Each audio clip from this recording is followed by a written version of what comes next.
রাত্রি আর আশিফ দুজন এক নোংরা খেলায় লিপ্ত। তাদের যেন দিন দুনিয়ার কোনো হুঁশ নেই। অন্যদিকে দরজায় নক করতে করতে এক পর্যায়ে প্রায় হয়রান হয়ে যায় শুভ। খুব জোরে একটা ধাক্কা দিতেই খুলে যায় দরজা। শুভ তড়িঘড়ি করে রুমের দিকে পা বাড়ায়, এটা দেখতে যে রাত্রি ঠিক আছে কিনা। কেন রাত্রি তো কোনো সময় এত দেরি করে না দরজা খুলতে। এক পা দুপা করে সিঁড়ি দিয়ে উপরে উঠছে শুভ। হঠাৎ বেডরুম থেকে অশ্লীল আওয়াজ আসতে থাকে। সেটা শুনেই শুভ রুমের দিকে উকি মারে। তারপর যা দেখে তা দেখে শুভর নিঃশ্বাস বন্ধ হয়ে যায়। শুভর মনে হলো তার পুরো দুনিয়াটা অন্ধকার। শুভ এখন দেখছে তার স্ত্রী তথা রাত্রি আশফাক চৌধুরী মানে রাত্রির বাবার অফিসের ম্যানেজার আসিফের সাথে শারীরিক মিলনে ব্যস্ত। এতটাই ব্যস্ত যে শুভ যে তাদের দরজার সামনে দাঁড়িয়ে আছে সেটা খেয়ালই নেই তাদের। হঠাৎ রাত্রি শুভকে দেখতে পায় আর সাথে সাথে আসিফকে ধাক্কা মেরে ফেলে দেয়। কি হলো বেবি? আমাকে ফেলে দিলে কেন? তুমি কি সুখ উপভোগ করছো না নাকি? আমার আদর তোমার ভালো লাগছে না? রাত্রি তো এক চোখে শুভর দিকে তাকিয়ে আছে, কোন রকমের শরীরে কাপড় মুড়িয়ে। ওভাবে দরজার দিকে রাত্রিকে তাকিয়ে থাকতে দেখে আসি পেছনে তাকিয়ে দেখে তার পেছনে শুভ দাঁড়িয়ে। শুভর চোখে জল আর রাগ দুটোই প্রকাশ পাচ্ছে। নীরবতা ভেঙে শুভ গিয়ে আসিফকে উলঙ্গ অবস্থায় টেনে ধরে কষিয়ে থাপ্পড় ঘষি মারতেই থাকে। রাত্রি কোনো রকমে কাপড় ঠিক করে। এই তুই ওকে একদম মারবি না, ছাড়। রাত্রির মুখে তুই শুনে শুভ অবাক হয়ে যায়। ছি, তোমার মধ্যে কি সামান্যতম অপরাধবোধ নেই? আমার স্ত্রী হয়ে তুমি অন্যজনের সাথে বিছানায় মেতেছিলে, আবার আমাকেই রাগ দেখাচ্ছ? কে তোর স্ত্রী? তোকে এখন আর আমার ভালো লাগে না। কি আছে তোর মধ্যে? না আছে টাকা, না আছে স্ট্যাটাস, অথচ দেখ আসিফের মধ্যে সব আছে। তাই আমি এখন আসিফকে ভালোবাসি। রাগান্বিত হয়ে শুভ রাত্রির গালে থাপ্পড় দিয়ে ছি, তুই এত বড় চরিত্রহীন! তোকে আজ পর্যন্ত ভালোবেসেছি ভেবে আমার লজ্জা লাগছে। এরই মাঝে আসিফ কাপড় চোপড় পরে ফ্রেশ হয়ে আসে, যেন কিছুই হয়নি। তুই আমাকে থাপ্পড় মারলি? থাকিস আমার বাবার ঘরে, আবার আমার গায়ে হাত তুললি কোন সাহসে? শুভ অসহায় দৃষ্টিতে তাকিয়ে আছে, কি বলবে মুখের ভাষা হারিয়ে ফেলেছে। রাত্রি আবার বলতে শুরু করলো। আমার বাসায় আমি যাকে খুশি তাকে নিয়ে মস্তি করব। তাতে তোর কি? ও তোর স্ত্রী হয়ে তাই এই অধিকার দেখাচ্ছিস? যা, তোকে ডিভোর্স দিয়ে দিব। আমি আসিফকে বিয়ে করব। এখন বের হ তোর জিনিসপত্র নিয়ে, ফকিন্নির বাচ্চা। ও, তুই কি নিবি? সব কিছুতেই আমার বাবার টাকায় কেনা। বলে অট্টহাসি দিল রাত্রি আর আসিফ। কথাটা শুনে শুভর পায়ের নিচ থেকে যেন মাটি সরে গেল। আচ্ছা থাকো তাহলে তুমি তোমার এই অট্টলিকাতে। আসবো না কখনো অধিকার খাটাতে, ভালোবাসবো না কখনো তোমাকে। তবে বলে রাখি, একদিন কাঁদবে তুমি খুব, সেদিন পাবে না আমায়, সেদিন বুঝবে আমি কে ছিলাম তোমার জীবনে। শুভ ওয়ার্ড্রপ থেকে কিছু পুরনো জামা বের করে ওয়াশরুমে চলে যায়। এটা দেখে কিরে, ও কি আবার ওয়াশরুমে গিয়ে আত্মহত্যা করবে নাকি? যেভাবে গেল তাতে তো তাই মনে হয়। মরলে মরুক, দেখো না জানো ও তোমায় আঘাত করে কি হাল করেছে। জানোয়ার কোথাকার। আর আমাদের সুখের 12টা বাজিয়ে দিয়েছে। এই বলে দুজনের চার ঠোঁট এক করে ফেলে। এদিকে ওয়াশরুমে রাত্রির বাবার টাকায় কেনা কাপড় খুলে নিজের পুরনো কাপড় পরতে পরতে ওদের কথা শোনে। আর চোখ দিয়ে অঝরে বৃষ্টি পড়তে থাকে শুভর। তবে এটা ভালোবাসার না, ঘৃণার বৃষ্টি। শুভ মনে মনে বলতে থাকে। তাহলে কি আমার আর রাত্রির ভালোবাসাগুলো মিথ্যা ছিল? আমাদের 8 বছরের ভালোবাসা? না না, আমাকে জানতে হবে। আসিবার রাত্রি এখনো চার ঠোঁট এক করে আছে। শুভ ওয়াশরুম থেকে বাইরে বেরিয়ে এসে ওদের নোংরা দৃশ্য দেখে চোখ ফিরিয়ে নেয়। রাত্রি তা খেয়াল করে। দাঁড়াও জানো, দেখো না আপদটা এখনো যায়নি। ও গেলেই আমাকে আবার ভালোবাসা দিও। রাত্রি, তোমাকে শেষ একটা প্রশ্ন করব, প্লিজ উত্তর দিও। রাত্রি মুখ ভেঙচিয়ে কি, তাড়াতাড়ি বলো। আমার জানোকে আদর করতে হবে। আচ্ছা তাহলে আমাদের ভালোবাসা কি মিথ্যা ছিল? 8 বছরের সম্পর্ক? ওটা শুধু আবেগ আর মোহ ছিল, আর কিছুই না। দেখলি না এখন আমার আবেগ প্লাস আর মোহ দুটোই কেটে গেছে। আর এখন আমি আসিফকে ভালোবেসে ফেলেছি। শুভ অভিমানে ভরা দৃষ্টিতে তাকিয়ে আছে আর ভাবছে, এটা কি সেই রাত্রি যাকে সে অন্ধের মতো ভালোবেসেছিল, যার জন্য শত কিছু ত্যাগ করতে চেয়ে হয়েছিল। না, এ সেই রাত্রি হতেই পারে না। ও, এটারই জানার ছিল। আর হ্যাঁ, ডিভোর্স দেওয়া লাগবে না, আমি তো তোমাকে মন থেকে তালাক দিয়েই দিয়েছি। আর তাছাড়া যে স্বামীকে ছেড়ে অন্যজনের সাথে বেডে মস্তি করতে পারে, তার আবার ডিভোর্স লাগে নাকি? না, আমার বিশ্বাস নেই তোর উপর। তুই যদি আবার স্বামীর অধিকার চাইতে আসিস, আবার সম্পত্তিও তো চাইতে পারিস। তার থেকে আমি ডিভোর্স পেপার দিই, তুই সই করে দে। আমি আগে থেকেই রেডি করে রেখেছি। রাতে আলমারি থেকে ডিভোর্স পেপার এনে শুভকে দিয়ে নে সই কর, আর তাড়াতাড়ি যা এখান থেকে। শুভ হাসি মুখে সই করে দিল, কারণ তার এখন প্রচুর ঘৃণা রাত্রির ওপর। সই করে হাতে থাকা রাত্রির বাবার টাকার জামা কাপড়গুলো রাত্রির মুখে ছুঁড়ে মেরে চলে যেতে লাগলো। আবার থেমে গিয়ে রাত্রি, প্লিজ তুই কখনো আমার জীবনে আর আসিস না।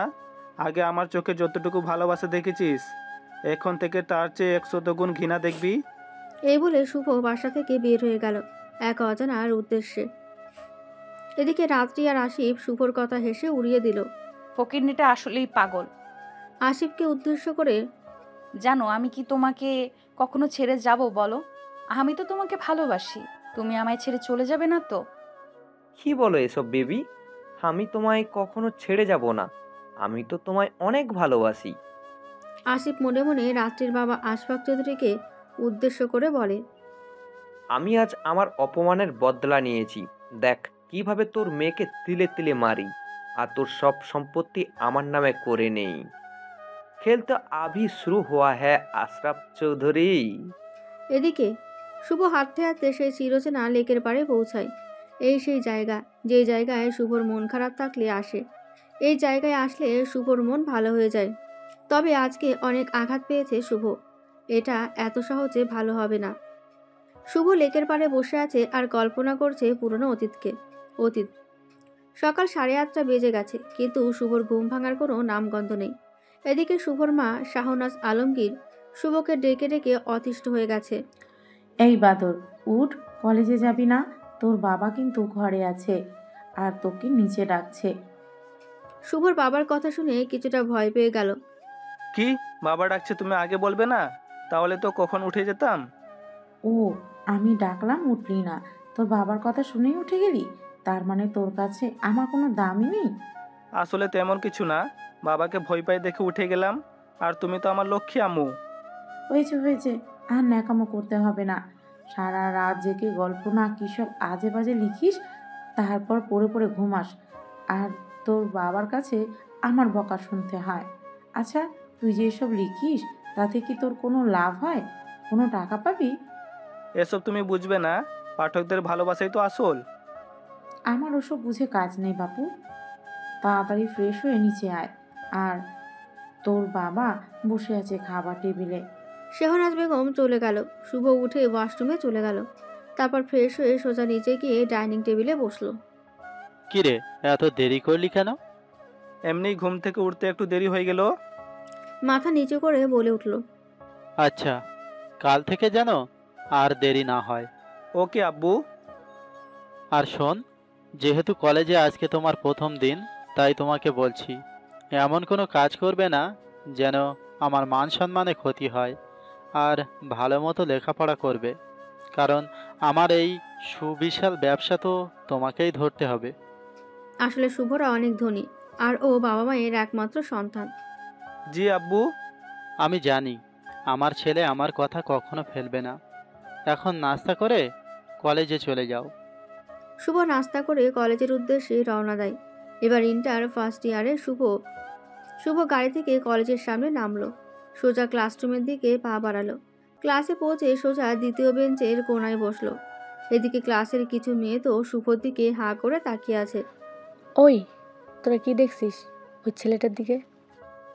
আরে দেখো না, ছেলেটা কি সুন্দর, স্মার্ট, আবার গেট আপ দেখে তো মনে হয় কোটিপতির ছেলে। তাই তো দেখলাম, নিজের প্রাইভেট কারে করে এসেছে কলেজে। চল রাত্রিকে ব্যাপারটা বলি। ওই রাত্রি। কি? আসলে রাত্রি গল্পের বই পড়ছিল, তাই শুভকে খেয়াল করেনি। দেখ না, ওই যে একটা ছেলে এসেছে, কি স্মার্ট, আবার বড় লোকও বটে। আমি কিন্তু ক্রাশ খাইছি। শুভর দিকে আঙুল দেখিয়ে বলল। রাত্রি বিরক্তি মাখা মুখ নিয়ে শুভর দিকে তাকালো। শুভকে দেখে তো রাত্রি পুরোই ফিদা। ও মনের অজান্তেই বলে ফেলল। অপূর্ব। এই কি রে, তুই আবার ছেলেটাকে পছন্দ করলি নাকি? ভুলেও ওর দিকে তাকাবি না, ও আমার। তোর আরামের গুষ্টি কিলাই। এই পর্যন্ত তোর কয়টা আমার কাছে বলতো? যে কয়টাই থাকুক, ওকে আমি পটাবই। পরে দেখা যাবে। এতক্ষণ ওদের দুজনের কাণ্ড আর চোখে দেখছিল শুভ।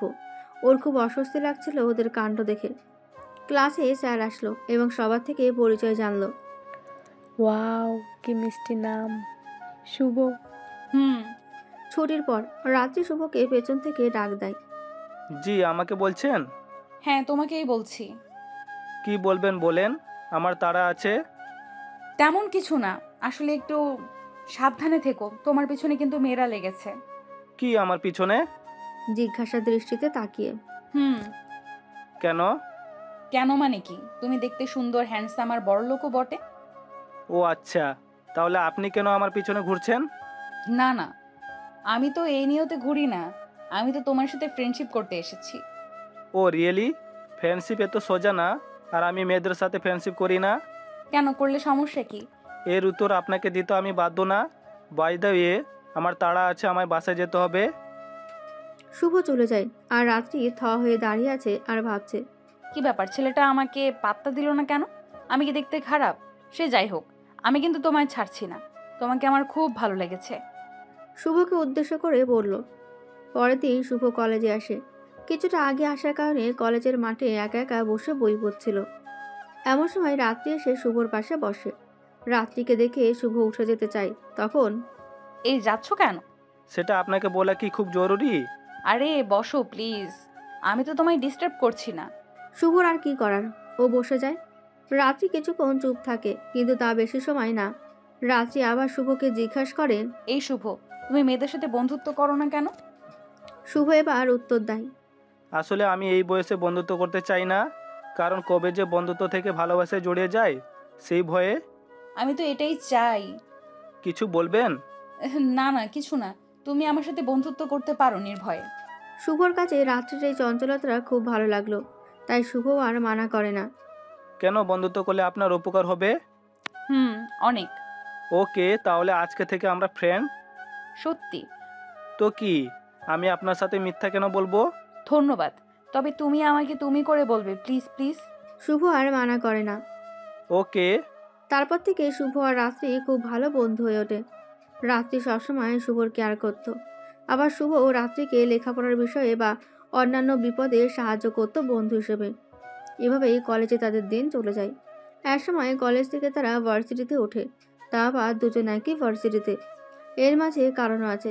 কারণটা হলো, শুভর বাবা চেয়েছিল শুভকে অস্ট্রেলিয়াতে পড়াবে, কিন্তু শুভ ডিরেক্ট মানা করে দেয়। সে বলে যে দেশে থেকেই পড়বে। এতে শুভর বাবা কিছু সময় অমত দিলেও পরে মেনে নেয়। আসলে শুভ রাত্রিকে কেমন যেন ভালোবেসে ফেলেছিল। শুধু ভালোবাসা না, তার মায়ায় আবদ্ধ হয়ে গেছিল। তাই শুভ শুধুমাত্র রাত্রির কাছে থাকার জন্য তার বিদেশে যায়নি পড়ালেখা করতে। ওদিকে রাত্রি তো আগে থেকে শুভর প্রেমে ফিদা, তাই সে ভাবছিল যে ভার্সিটিতে উঠে শুভকে প্রপোজ করবে। আর সে জানে যে শুভ তাকে ভালোবেসে ফেলেছে, কিন্তু বলতে পারছে না। হাদারাম একটা, ভালোবাসে সেটাও বলতে পারছে না। এখন আমারই ওকে প্রপোজ করতে হবে। কত আশা ছিল যে ও আমাকে প্রপোজ করবে, কিন্তু কিছুই হলো না গাধাটার জন্য। মনে মনে শুভকে উদ্দেশ্য করে বলল। অতঃপর দুজনেই একই ভার্সিটিতে ভর্তি হলো। নিয়মিত ভার্সিটিতে আসা যাওয়া শুরু করলো, আগের মতোই বন্ধু হয়ে। কিন্তু ইদানিং শুভ খেয়াল করছে যে রাত্রি তাকে কিছু বলতে চায়।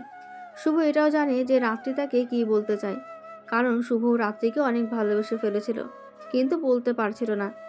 আজ ভালোবাসা দিবস, আজ যাই হোক, ওই হাদারামটাকে প্রপোজ করবই। তাই রাত্রি অনেক সুন্দর করে সাজে। রাত্রি জানে শুভ হলুদ রং অনেক পছন্দ করে, তাই কোনো রকমে তার আম্মুকে বলে কয়ে একটা হলুদ শাড়ি পরে। আর বারবার চোখ বোলাতে থাকে শুভর জন্য কেনা দামি ঘড়িটার দিকে। আজ শুভর একদম ভার্সিটিতে যাওয়ার মন নেই, কারণ সবাই আজকে প্রেমলীলা নিয়ে ব্যস্ত থাকবে, যা শুভর একদম পছন্দ না। হঠাৎ ফোনটা বেজে উঠল শুভর। তাকিয়ে দেখে রাত্রি কল দিয়েছে। শুভ তাড়াতাড়ি ফোনটা রিসিভ করে। হ্যালো শুভ, তুমি কোথায়? আজকে তুমি ভার্সিটিতে আসবে না? মনে হয় না। প্লিজ আসো, তোমার জন্য একটা সারপ্রাইজ আছে। ওকে, দেখি আসা যায় কি না। দেখা যাক না, তোমাকে আসতেই হবে। আচ্ছা, আসবো। শুভ রেডি হয় ভার্সিটিতে যাওয়ার জন্য। এদিকে শুভর জন্য বেশ কিছুক্ষণ থেকে ওয়েট করছে রাত্রি। হঠাৎ শুভকে ভার্সিটির ভেতরে ঢুকতে দেখলো। রাত্রি আস্তে আস্তে শুভর সামনে যেতে লাগলো। রাত্রিকে দেখে তো শুভ পুরোই টাসকি খেয়ে গেল। হলুদ শাড়িতে পুরো হলদে পাখির মতো লাগছিল। শুভ ওই জায়গায় দাঁড়িয়ে রইল। তার যেন কোনো হুঁশই নেই, এক মনে রাত্রির দিকে তাকিয়ে রয়েছে। রাত্রি তো বিষয়টা খেয়াল করলো, মনে মনে ভাবলো এখনই সঠিক সময় গাধাটাকে প্রপোজ করার। যেই বাবা সেই কাজ। রাত্রি শুভর সামনে গিয়ে সরাসরি হাঁটু করে বসে হলুদ গোলাপটা শুভর সামনে এগিয়ে দিয়ে, আই লাভ ইউ শুভ। প্রথম দেখাতে তোমাকে ভালোবেসে ফেলেছিলাম, কিন্তু এতদিন বলতে পারিনি। শুভ, তুমি কি আমার ভালোবাসার মানুষ হওয়ার দায়িত্বটা দিবে আমাকে? ফিল্মি স্টাইলে একদমে বলে ফেললো রাত্রি। শুভ জানতো একদিন এমন হবেই, কিন্তু এভাবে, এত রোমান্টিকভাবে, তা আবার সবার সামনে। শুভর সামনে একটা হলদে পরি তাকে ভালোবাসার জন্য আমন্ত্রণ জানাচ্ছে। শুভ রাত্রির প্রেম নিবেদনে সাড়া দিয়ে তার মনের কথা বলে দেয়। আমিও তোমাকে অনেক ভালোবাসি রাত্রি। জানি না কখন কিভাবে ভালোবেসে ফেলেছি, শুধু এতটুকু জানি আমি তোমাকে ভালোবাসি, শুধু সাহস করে তোমাকে বলতে পারিনি। রাত্রি কথাগুলো শুনে ঠাস করে উঠতেই শুভকে জড়িয়ে ধরল। কিছুক্ষণ জড়িয়ে থাকার পর রাত্রি ব্যাগ থেকে ঘড়িটা বের করে শুভর হাতে পরিয়ে দিতে দিতে বলল, আমি তো জানতাম আমার হাদারামটা অনেক ভালোবাসে, কিন্তু বলতে পারে না, তাই তো কাজটা আমিই করলাম। বলে আবার জড়িয়ে ধরল। এই কি করছো? সবাই দেখছো তো? দেখলে দেখুক, তাতে আমার কিছু যায় আসে না। তাই বুঝি? হুম। বর্তমান প্রপোজের বিষয়টা ভাবতে শুভর মুখের কোণে মৃদু হাসি ফুটল। আজকে নিকৃষ্ট ঘটনাটা চোখে ভেসে উঠল। নিমেষেই হাসি উড়ে গিয়ে ঘৃণায় রূপান্তরিত হয়ে গেল। আর মনে মনে বলল, সব মেয়েরাই কি এমন? শুধু চাহিদা খোঁজে, চাহিদা ফুরলেই শেষ। লেকের পাড়ে বসে থাকতে থাকতে প্রায় সন্ধ্যা হয়ে গেল, তবুও তার মন ভালো হলো না। উল্টো রাত্রির প্রতি ঘৃণা আরো বাড়তে লাগলো। ফোনের রিংটংটা বেজে উঠল। স্ক্রিনে ভেসে উঠল আব্বু। আব্বু কল দিয়েছে। না চাইতেও রিসিভ করলো কলটা শুভ। কিরে শুভ, সন্ধ্যা হয়ে গেল, এখনো আমার বৌমাকে নিয়ে এলি না যে? নিশ্চুপ। কিরে, কথা বলছিস না কেন? শুভ আর কিছু বলতে পারল না, কলটা কেটে দিল। চোখ ভিজে যাচ্ছে অশ্রুতে। লেকের পাড় থেকে উঠে শুভ হাঁটতে শুরু করলো নিজের বাসার উদ্দেশ্যে। হাঁটতে হাঁটতে কল্পনা করতে লাগলো সেই অতীতকে। শুভ বাড়ির দিকে হাঁটছে আর কল্পনা করছে অতীতকে। অতীত 14ই ফেব্রুয়ারির পর থেকে শুভ আর রাত্রি বন্ধু হিসেবে নয়, প্রেমিক প্রেমিকা হয়ে বাঁচতে শুরু করে। ভালোবাসার মাঝেই কেটে গেল 3টি বছর। লাস্ট সেমিস্টার পরীক্ষার বাকি আর মাত্র 1 মাস। হঠাৎ তাদের এই মিষ্টি প্রেমের মধ্যে ঝড় চলে এলো। রাত্রির বাবা রাত্রির সাথে এক বিশাল বিজনেসম্যান ছেলের বিয়ে ঠিক করে। এদিকে শুভর বাবাও তার ছেলের সাথে তার মৃত বন্ধুর মেয়ে মিমের বিয়ে দিতে চায়। রাত্রির সাথে শিহাব আর শুভর সাথে মিমের বিয়ের কথা চলে।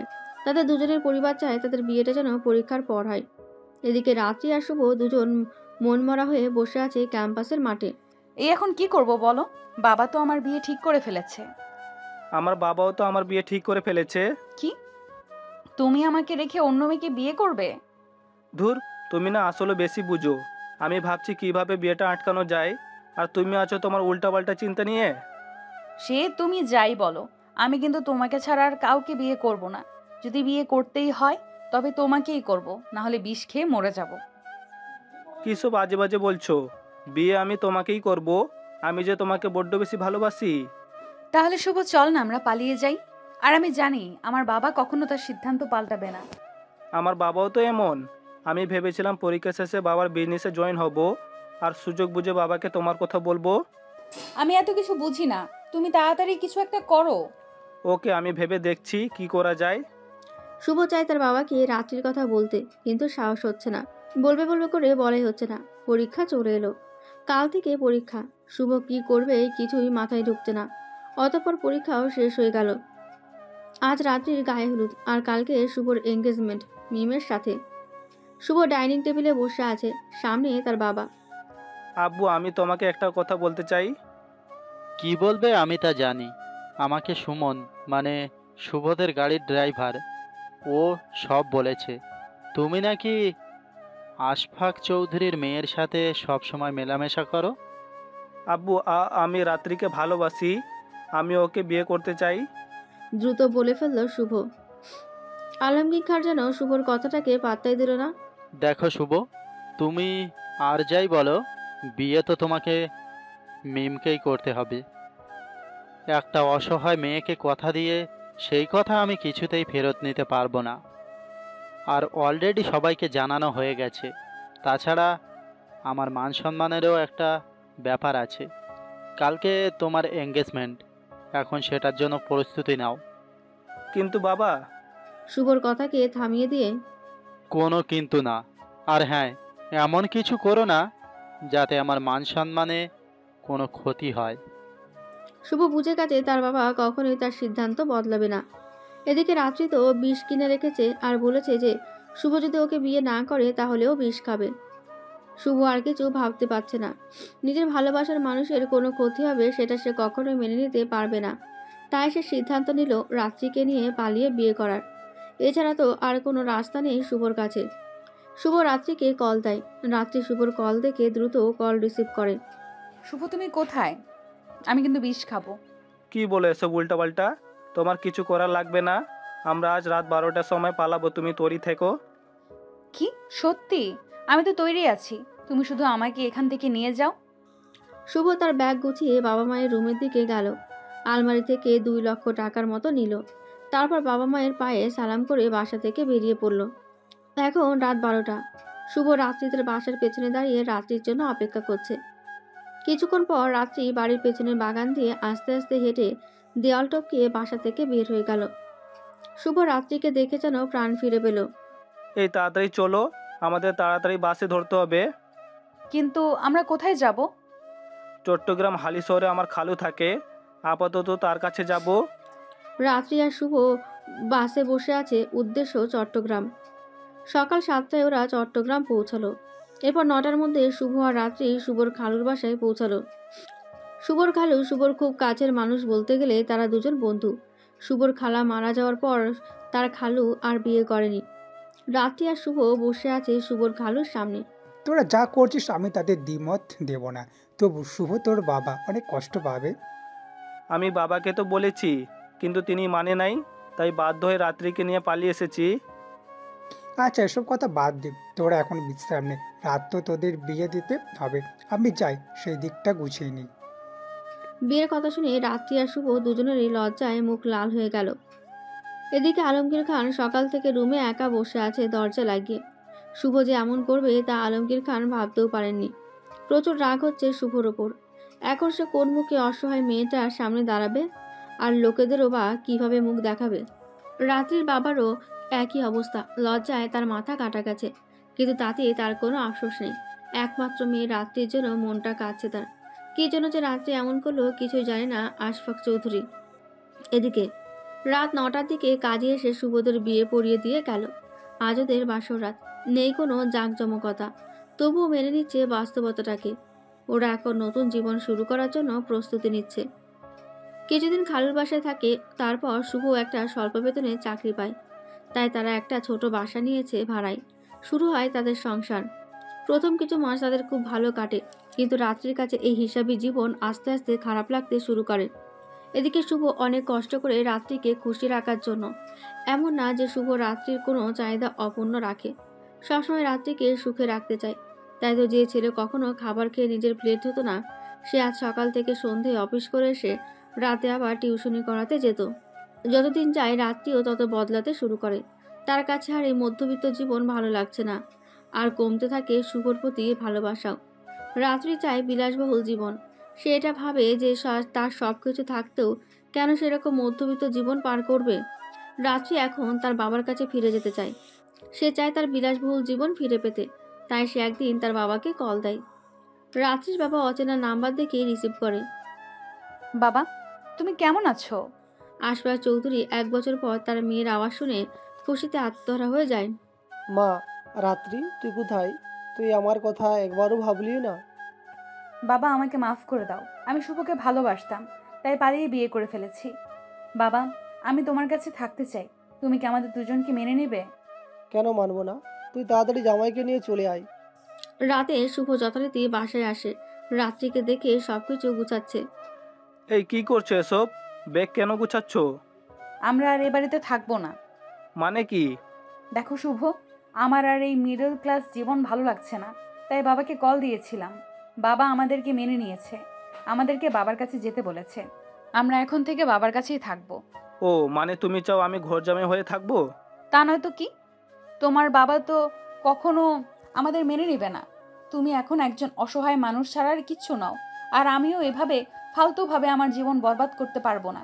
তাই তুমি আমার বাবার অফিসে চাকরি করবে, চাইলে বসে বসেও খেতে পারবে, কারণ আমার বাবা তো আর সম্পদ কম নেই। অহংকারী হাসি দিয়ে শুভ রাত্রিকে অনেক বোঝায়, কিন্তু যে লাউ সে কদু।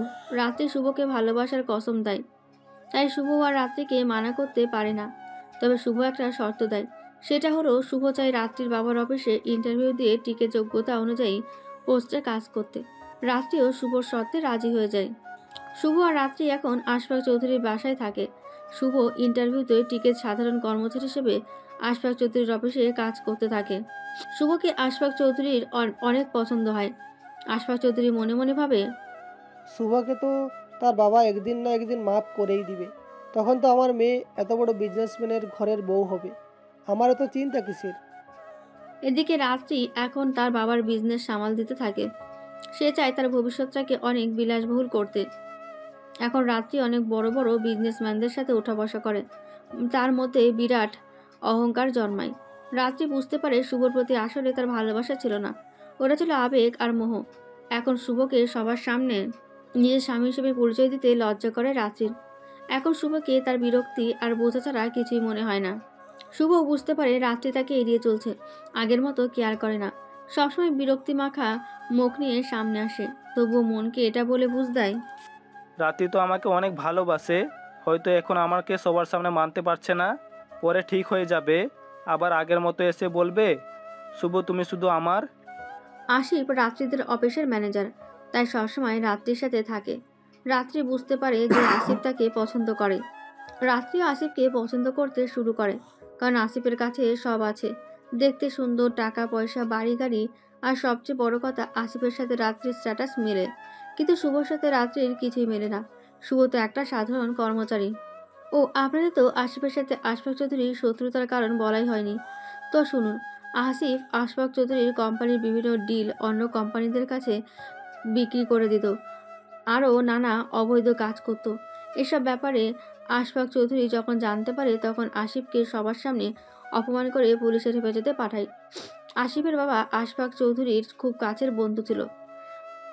আসিফের বাবা আশফাক চৌধুরীকে সমস্ত ক্ষতিপূরণ দেয় এবং কেস তুলে নিতে বলে, আর অনেক আবদার করে, বলে যেন তার ছেলেকে মাফ করে দিয়ে আগের মতোই অফিসে কাজ করতে দিতে। আশফাক চৌধুরী বন্ধুর কথা ফেলতে পারে না, তাই কেস তুলে নেয়। আসিফ তারপর থেকে শপথ নেয় আশফাক চৌধুরীকে তিলে তিলে শেষ করার, আর তার সমস্ত সম্পত্তি নিজের করে নেওয়ার।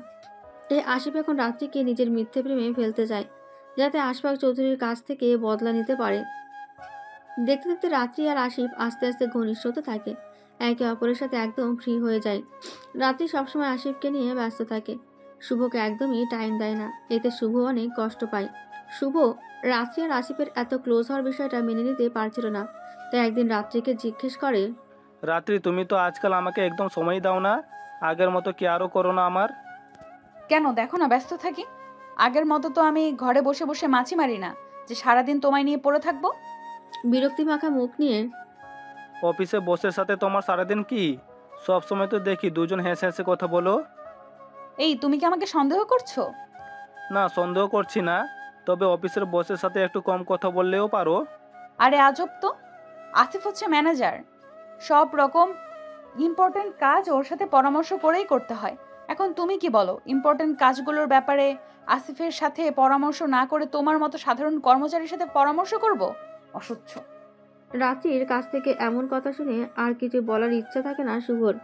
কিছুদিন পর কোম্পানি থেকে শুভকে সহ আরও 5 জনকে 1 মাসে ট্রেনিংয়ে সিলেটে পাঠানো হয়। শুভ প্রথমে যেতে না চাইলেও রাত্রির বলাতে সিলেটে যেতে রাজি হয়। এই তো মহা সুযোগ, রাত্রিকে এখন প্রেমের জালে ফেলতেই হবে। আজ 14ই ফেব্রুয়ারি। আসিফ রাত্রির জন্য একটা হীরার আংটি কিনেছিল প্রপোজ করার সময় দেওয়ার জন্য। সেই আংটি আর হাতে একটা গোলাপ নিয়ে রাত্রির বাসায় কলিং বেল বাজায়। রাত্রি দরজা খুলে আসিফকে দেখে মুচকি হাসিতে ভেতরে আসতে বলে। আসিফ ভেতরে গিয়ে রাত্রিকে গোলাপটা দিয়ে প্রপোজ করে। রাত্রিও আসিফকে ভালোবেসে ফেলেছিল, তাই আসিফের ভালোবাসায় সাড়া দেয়। পরক্ষণেই রাত্রি বলে ওঠে, আমি তো বিবাহিত। আসিফ হীরার আংটিটা রাত্রির হাতে পরিয়ে দিতে দিতে বলল, সমস্যা কি? তুমি শুভ্রকে ডিভোর্স দিয়ে দিবে, তারপর আমরা বিয়ে করে নিব। আর তাছাড়া তুমি তো ওকে এখন আর ভালোবাসো না, তবে শুধু শুধু কেন ওর সাথে থেকে নষ্ট করছো তোমার সুন্দর জীবনটাকে? রাত্রিও আসিফের কথায় সায় দিল। রাত্রি বলল, তাহলে তুমি ডিভোর্সের পেপার রেডি করো। ও ট্রেনিং থেকে আসলেই আমি ওকে ডিভোর্স দেব। তারপর থেকে রাত্রি আসিফের সঙ্গে অবৈধ ভালোবাসায় জড়িয়ে পড়ল। আজ শুভ আর রাত্রি দ্বিতীয় বিবাহবার্ষিকী। এদিকে শুভ বারবার কল দিচ্ছে রাত্রিকে উইশ করার জন্য, কিন্তু রাত্রি কল ধরছে না। আরও একটা বিষয় আছে, সেটা হলো আজ সন্ধ্যায় শুভদের যেই কোম্পানিদের সাথে যাদের মিটিং করেছিল সেটা স্বয়ং আলমগীর খানের কোম্পানি ছিল। সেখানে আলমগীর খানও উপস্থিত ছিল। দীর্ঘ 2 বছর পর নিজের সন্তানকে দেখে আলমগীর খান সবকিছু ভুলে গিয়ে সকলের সামনে শুভকে জড়িয়ে ধরেছিল। বাবা শুভ, তুই কি আমাদের ভুলে গেলি? জানিস তুই চলে যাবার পর তোর মা আর আমি কত কষ্ট পেয়েছি। বাবা তুমি আমাকে মাফ করে দাও, আমি রাত্রিকে অনেক ভালোবাসি তাই এমন কাজ করেছি। আরে পাগল, তুই মাপ চাচ্ছিস কেন? ভুল তো আমরাই তোকে জোড়াজুড়ি করছিলাম, যেটা করা আমার উচিত হয়নি। না বাবা, আগে বলো তুমি আমায় মাফ করে দিয়েছো। ধুর, এসব বাদ দে, আগে বল আমার বৌমা কোথায়? ও তো ঢাকায়, আমি এখানে ট্রেনিংয়ের জন্য এসেছি। ট্রেনিং মেনিং সব বাদ দে, আমার এত বড় ব্যবসার মালিক তো তুই। আর আগামীকালের মধ্যে যেন আমার বৌমাকে আমার বাসায় পাই, মনে থাকে যেন। শুভ খুশি ভরা মুখ নিয়ে বলে উঠল। ঠিক আছে আব্বু। শুভর এই খুশির সংবাদটা জানানোর ছিল রাত্রিকে, কিন্তু রাত্রি ফোনই ধরছে না। শুভ আর দেরি না করে রাত 12টার বাসে উঠল ঢাকার উদ্দেশ্যে। সকাল 10টা বেজে গেল। বাসায় গিয়ে শুভ যা দেখলো তা দেখে শুভর সব স্বপ্ন ভেঙে চুরমার হয়ে গেল। রাত্রি আর আসিফ অবৈধ সম্পর্কে লিপ্ত ছিল। প্রথম পর্বে তো পড়েছেনি, বর্তমান অতীত কল্পনা করতে করতে শুভ তার বাসার সামনে পৌঁছে গেল। কলিং বেল চাপতেই দরজা খুলে দিল শাহনাজ বেগম। দীর্ঘ 2 বছর পর নিজের ছেলেকে দেখে শাহনাজ বেগম শুভকে বুকে জড়িয়ে নিল। বাবা, তুই এসেছিস? এতদিন পর মনে পড়লো আমাকে। কেমন আছিস তুই? আমি ভালো। কথাটা বলতে গিয়ে মায়ের আঁচলে ধরে হাউমাউ করে কান্না করে দিল শুভ। ছেলের কান্না দেখে শাহনাজ বেগম জিজ্ঞেস করে, এই শুভ, কি হয়েছে? কান্না করছিস কেন? আর তোর এই অবস্থা কেন? চোখ ফুলো ফুলো, চোখের নিচে কালো দাগ, কি হয়েছে বল বাবা আমাকে। শুভ নিঃসুপ, কান্না করেই যাচ্ছে। পেছন থেকে আলমগীর খান বলতে লাগলো, তুই এসেছিস? বাইরের দিকে উকিঝুঁকি দিয়ে, কি রে, আমার বৌমা কই? আর তুই কাঁদছিস কেন? তোমার বৌমা আর কখনো এখানে আসবে না। বলে শুভ দৌড়ে তার রুমে চলে গেল। এই শুভর আব্বু, আমার ছেলের কি হয়েছে? ও এমন করছে কেন? কিছুই তো বুঝলাম না। আমার ছেলে তো কখনো কান্না করে না। ও হয়তো কোনো কিছুতে অনেক কষ্ট পেয়েছে, তাই এমন করছে। ওকে একটু বিশ্রাম নিতে দাও। এদিকে রাত্রি তো বেশ আনন্দে আছে। সে ভাবছে যে আসিফের সাথে পুরো জীবন আনন্দে পার করে দেবে। যাক, ওই লেভেললেস ছেলেটা থেকে বাঁচলাম। কি দেখে যে ওর প্রেমে পড়েছিলাম, এখন ভাবতেও অবাক লাগে। তখন আমি কত বোকা ছিলাম। খুব শীঘ্রই বিয়ে হবে আমার আর আসিফের। উফ, ভাবতেও ভালো লাগছে। আসিফের মতো ছেলে আমার বর হবে। রাত্রি জানি না আসিফ তার জীবনের কাল হয়ে দাঁড়াবে। রাত্রির জন্য অপেক্ষা করছে ভয়ঙ্কর বিপদ।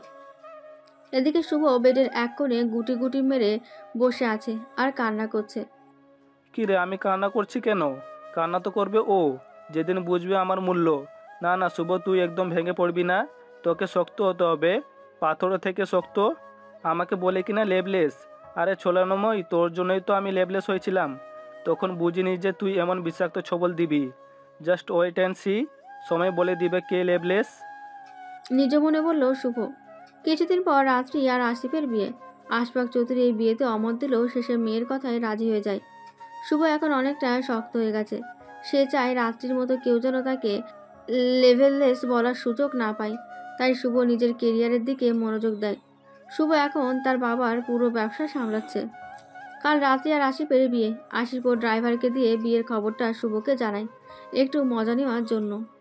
কিন্তু আসিফ তো আর এটা জানে না যে শুভ রাত্রিকে এখনো ভালোবাসা তো দূরের কথা, রাত্রি নামে যে একটা কালসাপ তার জীবনে ছিল সেটাই মাথা থেকে মুছে ফেলেছে। শুভ রাত্রির বিয়ের খবরটা কোনো আমলেই নিল না, উল্টো কথাটা হাসি দিয়ে উড়িয়ে দিল।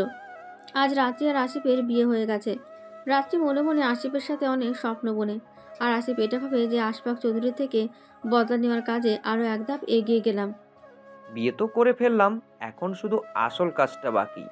যেভাবেই হোক রাত্রিকে ভুলিয়ে ভালিয়ে ওর সব সম্পত্তি নিজের নামে করে নিতে হবে। পৈশাচিক হাসি দিয়ে এদিকে আলমগীর খান আর শাহনাজ বেগম একটা সিদ্ধান্ত নেয়, শুভকে মিমের সাথে বিয়ে দেবে। শুভকে মিমের সাথে বিয়ে দিতে হবে, কিন্তু শুভ কি মানবে? তাও তো বেশি দিন হয়নি ওর সাথে রাত্রি ডিভোর্সের। এখন মনে হয় না ও বিয়ে করতে রাজি হবে। তবুও বলে দেখি।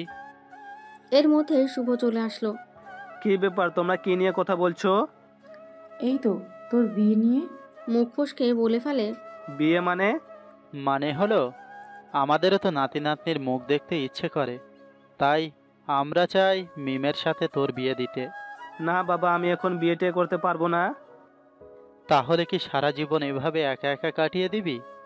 দেখ বাবা, আমাদের শেষ ইচ্ছেটা পূরণ কর। আচ্ছা আমি রাজি, কিন্তু একটা শর্ত আছে। আমি এখনই বিয়ে করব না, কিছু মাস পরে করব। তুই রাজি হয়েছিস, এতেই আলহামদুলিল্লাহ। তাহলে আজকেই আমার মিম মেয়েটাকে বাসায় নিয়ে আসবো। কেন আজকে কেন? এত জেনে তুই কি করবি? চুপ। মিম এখন শুভদের বাসায় থাকে। মিম সবসময় শুভর যত্ন নেয়, শুভকে সবসময় শাসনের মধ্যে রাখে, যেন সে তার বিয়ে করা বউ। শুভরও মিমের এই আচরণগুলো অনেক ভালো লাগে। আস্তে আস্তে শুভ মিমের প্রতি দুর্বল হয়ে পড়ে। মিম এখন অনেক খুশি, কারণ সে তার শুভকে ফিরে পেয়েছে। মিম শুভকে অনেক ভালোবাসতো। শুভ যখন রাত্রিকে নিয়ে পালিয়ে যায় তখন মিম অনেক কষ্ট পেয়েছিল, তাই এখনও মিম বিয়ে করেনি। তার বিশ্বাস ছিল একদিন শুভ তার হবে, আর সেটাই হয়েছে। এখন শুভ শুধু মিমের।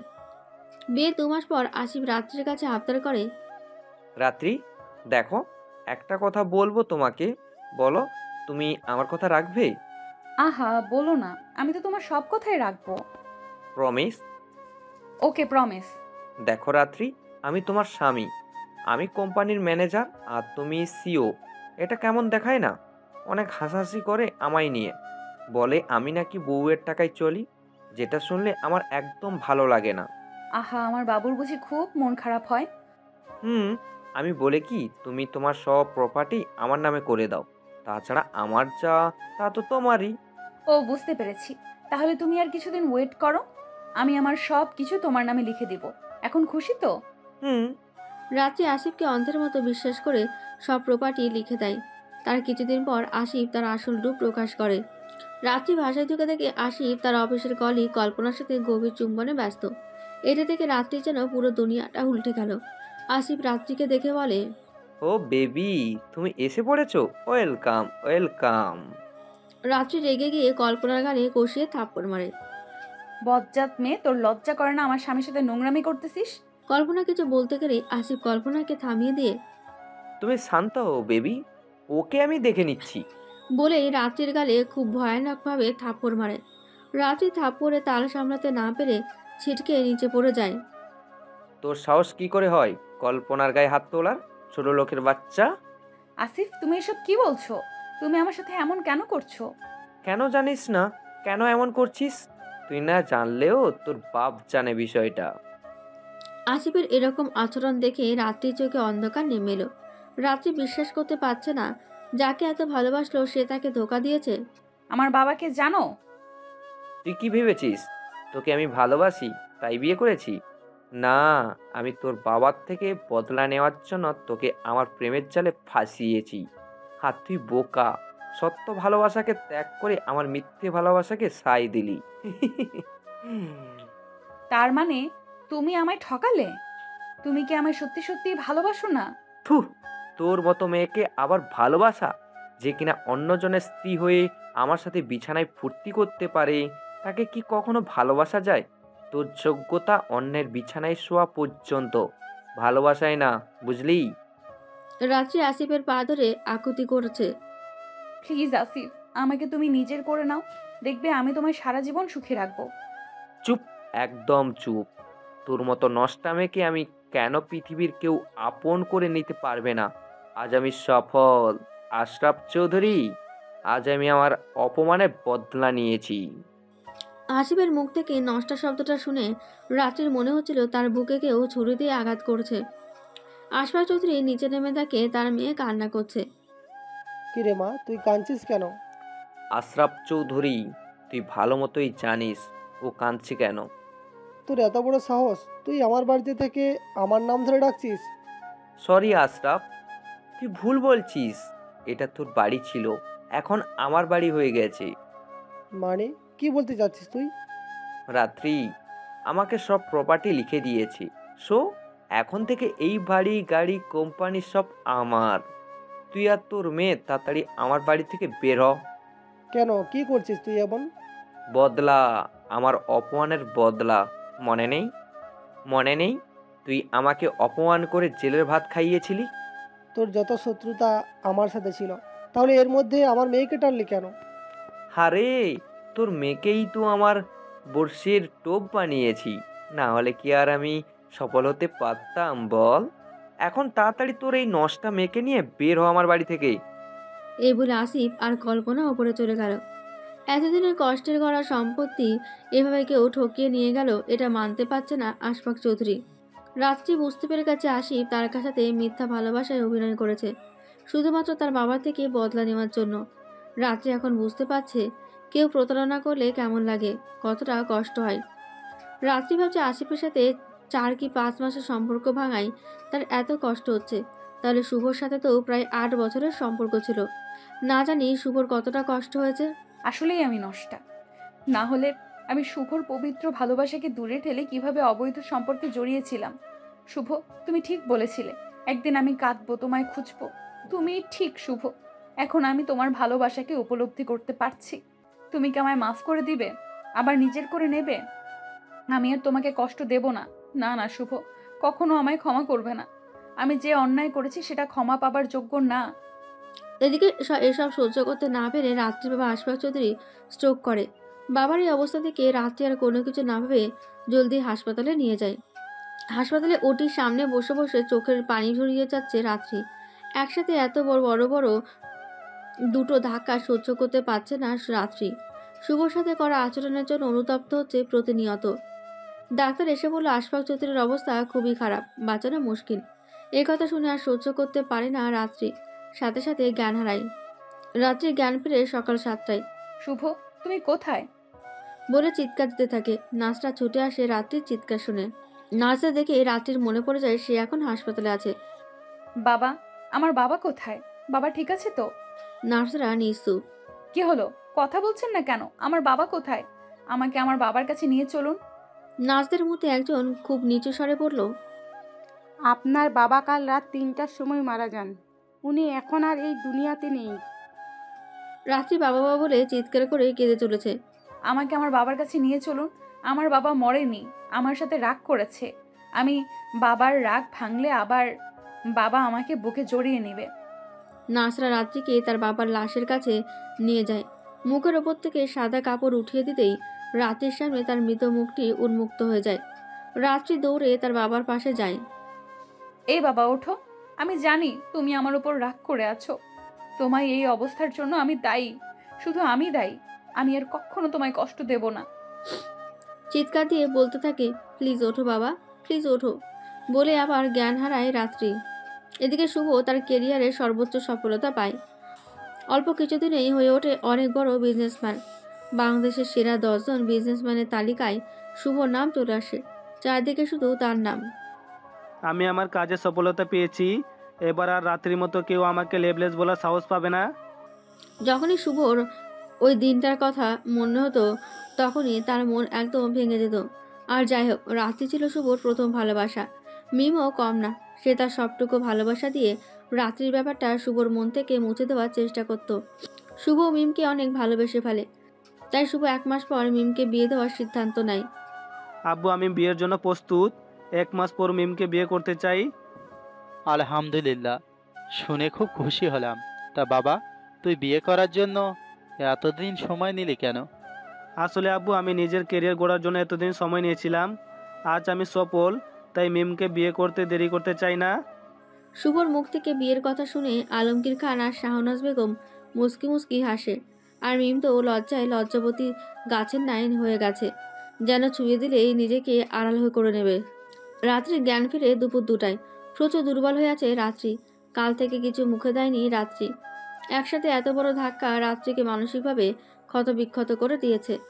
একটু পর ডাক্তার এলো, বলল হাসপাতালের সকল বিল পরিশোধ করে লাশ নিয়ে যেতে। ম্যাডাম, আপনাদের বিল এসেছে সব মিলিয়ে 11,29,000 টাকা। তাড়াতাড়ি বিল পরিশোধ করে আপনার বাবার লাশ নিয়ে দাফন দেন। মর্গে বেশিক্ষণ রাখলে লাশের ক্ষতি হবে। রাত্রির মাথায় তো আকাশ ভেঙে পড়ল ডাক্তারের কথা শুনে। এত টাকা রাত্রি এখন কোথায় পাবে? আমার কাছে তো এখন এত টাকা নেই। আপনাদের পরে টাকা দিলে হবে? কি বলছেন এসব আবোল তাবোল? পরে টাকা দিবেন মানে? আমার কাছে তো এখন এত টাকা নেই, প্লিজ একটু দয়া করুন। দেখুন, পা ছাড়ুন। আমি কিছু করতে পারবো না। আপনি যতক্ষণ না বিল পরিশোধ করবেন ততক্ষণ আমরা আপনার বাবার লাশ আপনাকে দিতে পারবো না। কোত্থেকে যেসব ফকিন্নিরা আসে। বলে ডাক্তার রাগ মাখা মুখ নিয়ে চলে যায়। রাত্রি এখন বুঝতে পারছে যে সে কতটা অসহায়। বাবা তো আমার জন্যই মারা গেল। আমি আমার বাবাকে মেরে ফেলেছি। এখন তার লাশটাকেও কি একটু শান্তি দিব না? না না, আমাকে যেইভাবেই হোক টাকা জোগাড় করতেই হবে। রাত্রি তার মোবাইল ঘড়ি আর গলায় যে হীরার হারটা ছিল ওটা বেচে দিল। সব মিলিয়ে প্রায় 5.5 লক্ষ টাকার মতো জোগাড় করতে হলো। সেগুলো কাউন্টারে জমা দেওয়ার পর আরও প্রায় 6 লাখ টাকার মতো বাকি আছে বলে তারা জানায়। এখন রাত্রি তো পাগল প্রায়, কীভাবে এত টাকা সে জোগাড় করবে? আগে রাত্রির কাছে 10 লাখ টাকা কোনো বিষয়ই ছিল না, হাতের ময়লা ছিল মাত্র। কিন্তু রাত্রি তো এখন অসহায়, একজন এতিমের মতো, যার নেই কোনো সম্পত্তি, নেই কোনো আত্মীয় স্বজন। এবার কোনো উপায় না পেয়ে আসিফের বাসার দিকে পা বাড়ায় রাত্রি। রাত্রিকে বাসায় আসতে থেকে আসিফ রেগে রাত্রির চুলের মুঠি ধরে বাসা থেকে বের করে দেয়। রাত্রি অনেক আবদার করেছে, পা ধরে রিকোয়েস্ট করেছে টাকার জন্য, তবু আসিফ ওকে কোনো রকম সাহায্য না করে উল্টো ঘর থেকে বের করে দেয়। রাত্রির এখন নিজের ওপর প্রচুর ঘৃণা হচ্ছে। কিভাবে পারলাম শুভর পবিত্র ভালোবাসাকে ছুঁড়ে ফেলে দিয়ে ওই পশুটাকে ভালোবাসতে? আসলেই আমি নষ্টা। আমাকে অন্যের বেডেই মানায়, কারো মনে কখনো মানাবে না। আমি এখন কোন মুখে শুভর কাছে যাব? না গেলে তো আমি আমার বাবার লাশটাকেও দাফন করতে পারবো না। এখন এখন এইসব ভেবে কি লাভ? আমি জানি শুভ আমাকে ভালোবাসে, ও আমাকে ফেরাবে না। আমার বাবার জন্য না হয় কিছু টাকা ভিক্ষা করব শুভর কাছে। রাত্রি আর কিছু ভাবে না, সোজা শুভদের বাসার দিকে রওনা দিল। বিকেলবেলা শুভ বসে আছে সোফার ওপর আর ল্যাপটপে কিছু জরুরি কাজ করতেছিল। এমন সময় কলিং বেলটা বেজে উঠল। শুভ দরজা খুলে যা দেখলো সেটা দেখে ঘৃণায় মুখ ঘুরিয়ে নিল। শুভ রাত্রিকে দেখেছে। রাত্রি শুভর পা ধরে, শুভ প্লিজ আমাকে ক্ষমা করে দাও। আমি আমার ভুল বুঝতে পেরেছি। তুমি ঠিক ছিলে।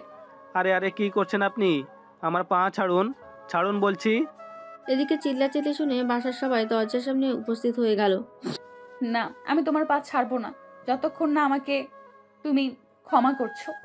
ধুর, কে আপনি? আমি তো আপনাকে চিনিই না। ভালোই ভালোই পা ছাড়ুন বলছি। শুভ, তুমি তোমার রাত্রিকে চিনতে পারছো না? আমাকে এত ঘৃণা করো? মিম এবার বলে ওঠে, ও, আপনি তাহলে রাত্রি? হ্যাঁ, কিন্তু তুমি কে? আর আমার শুভর সাথে এখানে কি করছো? শুভ এবার আর রাগ সামলাতে পারল না, এক ঝটকায় রাত্রির কাছ থেকে নিজের পাটা ছাড়িয়ে নিল। উনি কে মানে? মিম হলো আমার হবু স্ত্রী। শুভ, তুমি আমাকে ছেড়ে অন্যজনকে বিয়ে করতে পারবে? আপনি যখন করতে পেরেছেন তবে আমি কেন পারবো না? আর সবচেয়ে বড় কথা, আমি মিমকে ভালোবাসি। ঠিকই তো, আমি তোমাকে কিভাবে মানা করব? আমি তো এখন দুশ্চরিত্রা। শুভ, তুমি কি আমাকে একটা সাহায্য করবে? আমি তার বিনিময়ে সারা জীবন তোমার চাকর হয়ে থাকবো। শুভ আর এখানে থাকতে পারে না, দৌড়ে ওপরে চলে যায়। ও তো চলে গেল, আপনি আমাকে বলুন, আমি শুভকে বলে দিব। রাত্রি মিমকে তার বাবার আর টাকার কথা জানায়। সব শুনে মিম উপরে গিয়ে শুভকে সব বলে। মিম শুভকে রিকোয়েস্ট করে যেন সে রাত্রিকে সাহায্য করে। মিম আর শুভ নিচে নেমে দেখে রাত্রি অজ্ঞান হয়ে পড়ে আছে। ওরা দ্রুত রাত্রিকে হাসপাতালে নিয়ে যায়। রাত্রিকে শুভ আর মিম হাসপাতালে নিয়ে যায়, তবে এটা শুভ ভালোবাসা থেকে করেনি, শুধুমাত্র মানবতার খাতিরে আর মিমের আবদারে। শুভ, আমি জানি তুমি আমার কথাটা ফেলবে না। তুমি রাত্রির বাবার লাশটাকে হাসপাতাল থেকে নিয়ে আসো। বেচারি মেয়েটা অনেক কষ্ট পাচ্ছে। দেখো মিম, আমি বেঈমানদের কখনো সাহায্য করি না। তবুও তুমি যখন বলছো, শুধু তোমার কথা রাখার জন্য আমি যাচ্ছি রাত্রির বাবা লাশ আনতে। শুভ চলে যায়। শুভ গিয়ে হাসপাতালের সকল বিল পরিশোধ করে আশফাক চৌধুরীর লাশ নিয়ে আসে দাফনের ব্যবস্থা করার জন্য। আসলে শুভর প্রথম ভালোবাসা ছিল রাত্রি, তাই একটু মায়া লাগছে, কারণ শুভ তো রাত্রিকে সত্যিকারের ভালোবেসেছিল। এদিকে রাত্রির জ্ঞান ফেরার নামগন্ধ নেই। মিম জানে যে এই রাত্রি তার ভালোবাসার মানুষ শুভকে অনেক কাঁদিয়েছিল, তবুও মিম রাত্রির অনেক যত্ন নিচ্ছে। শুভ আশফাক চৌধুরীর লাশ অ্যাম্বুলেন্সে রেখে মিমের কাছে যাওয়ার জন্য রওনা করে। রাত 4টা বাজে। রাত্রির জ্ঞান ফিরেছে। রাত্রি উঠে থাকে, তার পাশে মিম দেওয়ালে হেলান দিয়ে ঘুমিয়ে আছে। রাত্রি মিম মেয়েটাকে একদমই সহ্য করতে পারছে না। এই অসভ্য মেয়েটা আছে দেখে শুভ আমাকে ক্ষমা করছে না, নাহলে শুভ আমাকে ক্ষমা করে আবার নিজের করে নিত। মনে তো চাচ্ছে এক্ষুনি এই আপরটাকে গলা টিপে মেরে ফেলি। একা একা বিড়বিড় করে। শুভ হাসপাতালে আসলো। রুমে ঢুকে রাত্রিকে দেখলো, তার দিকে চেয়ে আছে করুণ দৃষ্টিতে, যেন এই দৃষ্টি দিয়ে হাজারটা মন গলিয়ে ফেলতে পারবে রাত্রি। কিন্তু শুভর মন এসবে গলবে না। আর তাছাড়া গলবেই বা কেন? বেইমানের দৃষ্টিতে শুধু ঘৃণা ছাড়া আর কিছু দেখা যায় না। মিম এখনো ঘুমিয়ে আছে দেওয়ালে হেলান দিয়ে। এই মিম ওঠো, ওঠো, ওনার তো জ্ঞান ফিরেছে। মিম চোখ ডলতে ডলতে তাকে রাত্রি বসে আছে। ও সরি, আমি খেয়াল করিনি, ঘুমিয়ে পড়েছিলাম একটু। ওনাকে সরি বলার দরকার নেই, তুমি যে এখানে ওনার পাশে ছিলে এটাই বেশি। আর হ্যাঁ, ওনাকে বলো তার বাবার দাফন কাজ সম্পূর্ণ করা দরকার, শেষ দেখা দেখে নিতে। আর কোথায় কবর দিবে সেটা তো বললো না। রাত্রিকে উদ্দেশ্য করে রাত্রির মাত্র খেয়াল হলো তার বাবার কথা। আমার বাবাকে কোথায় কবর দিব? আমার তো কোনো জায়গা নেই। কেন জায়গা নেই কেন? আপনারা এত ধনী মানুষ, আপনাদের তো জায়গা অভাব থাকার কথা না? আমি এখন একজন ভিক্ষুকের ন্যায়, আমার সব কিছু আসিফ কেড়ে নিয়েছে। জোরে জোরে কান্না করে। শুভ রাত্রির কথা শুনে কিছুটা কষ্ট পেল, তবে তার রাত্রিকে বুঝতে দিল না। ও, এই জন্যই তো আপনি আমার কাছে এসেছেন, না হলে এত ধনী একজন মানুষ আমার কাছে কেন সাহায্য চাইবে? আচ্ছা সমস্যা নেই, ওনাকে আমার পারিবারিক কবরস্থানে দাফন দিব। এখন চলুন। তুমি আমাকে ভুল বুঝো না শুভ, আমার কিছু করার ছিল না, তাই বাধ্য হয়ে তোমার কাছে সাহায্য চাইতে এসেছি। রাত্রি, এখন চলো। শুভ আর এলাকার কিছু লোক মিলে আশফাক চৌধুরীর জানাজা সম্পূর্ণ করে। তারপর রাত্রিকে শেষ দেখা দেখিয়ে কবর দেওয়া হয়। রাত্রি তার বাবার কবরের সামনে বসে অনবরত কেঁদে চলেছে। বাবা, তুমি আমাকে ক্ষমা করে দিও, আমার জন্যই তুমি দুনিয়া থেকে বিদায় নিলে, আমাকে তুমি ক্ষমা করে দাও। চিৎকার করে কান্না করে। রাত্রির অবস্থা দেখে শুভ আর মিম দুজনেই অনেক কষ্ট পায়। শত হোক, মানুষ তো। মিম রাত্রিকে অনেক বুঝিয়ে শুনিয়ে শুভদের বাসায় নিয়ে আসে। শুভ, আমি বলি কি, রাত্রি আজকে থেকে আমাদের বাসায় থাকুক। মেয়েটা বড় অসহায় হয়ে পড়েছে, ওকে একজন মানুষ হিসেবে অন্তত মাফ করে দাও। তুমি এসব কি বলছো মিম? ওকে আমি 1 সেকেন্ডের জন্য সহ্য করতে পারি না, আর ও কিনা সারাদিন আমার বাড়িতে আমার সামনে সামনে থাকবে? আচ্ছা বাদ দাও না পুরনো কথা, মেয়েটা তো ওর পাপের ফল পেয়েছে, এখন ওকে ক্ষমা করে দেওয়াটাই উত্তম। আমি না হয় মানলাম, কিন্তু বাবা মা, তারা তো কখনোই মানবে না। বাবা মাকে আমি মানিয়ে নিব, তুমি চিন্তা করো না। তুমি যা ইচ্ছা করো, আমি মানা করব না, কিন্তু মনে রেখো তুমি কিন্তু দুধ দিয়ে কালসা পুষতে চলেছো। ওকে, এসব বিষয় পরে দেখা যাবে। এভাবে কিছুদিন কেটে যায়। রাত্রিও এই কয়দিনে কিছুটা স্বাভাবিক হয়। মিম সবসময় রাত্রির যত্ন নেয় আর ওর মনের কষ্ট দূর করার যথাযথ চেষ্টা করে। মিম রাত্রিকে নিজের বোনের মতো দেখে, কিন্তু রাত্রি মিমকে শুধু হিংসা করে। আমি না হয় একটা ভুল করেছি, তাই বলে কি শুভ আমাকে ছেড়ে এই মেয়েটাকে নিজের করে নেবে? এ আমি কিভাবে মেনে নিব? না, আমাকে কিছু একটা করতে হবে। আমি শুভকে আবার আমার নিজের করে নিতে হবে। শুভ আর মিমের বিয়ের আর মাত্র বাকি 20 দিন। মিম রাত্রিকে শুভর অফিসে চাকরি দিতে বলে, শুভও দিয়ে দেয়। এদিকে রাত্রি শুধু এই চিন্তায় মগ্ন, কিভাবে শুভ আর মিমের বিয়েটা ভাঙা যায়। রাতে শুভ ছাদে গিয়ে রাতে ঠান্ডা হাওয়া উপভোগ করছিল। এমন সময় রাত্রি ছাদে আসে। শুভ, তুমি এত রাতে ছাদে কি করছো? মন খারাপ বুঝি? শুভ কোনো কথাই বলে না, অন্যদিকে মুখ ঘুরিয়ে নেয়। কি হলো, কথা বলছো না কেন?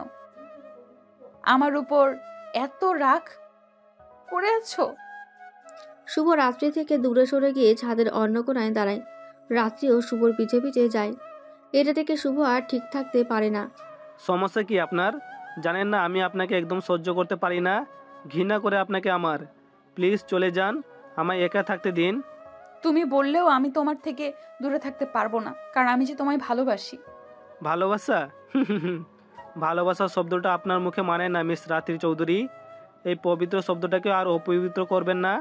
বিশ্বাস করো শুভ, আমি তখন একটা ভুলের মোহের মধ্যে ছিলাম, তাই তোমার পবিত্র ভালোবাসাকে অপবিত্র করেছিলাম। প্লিজ আমাকে ক্ষমা করে দাও। ক্ষমা তো আমি আপনাকে করেই দিয়েছি, তাই তো এখন আমার বাড়িতে আমার সাথে থাকতে পারছেন।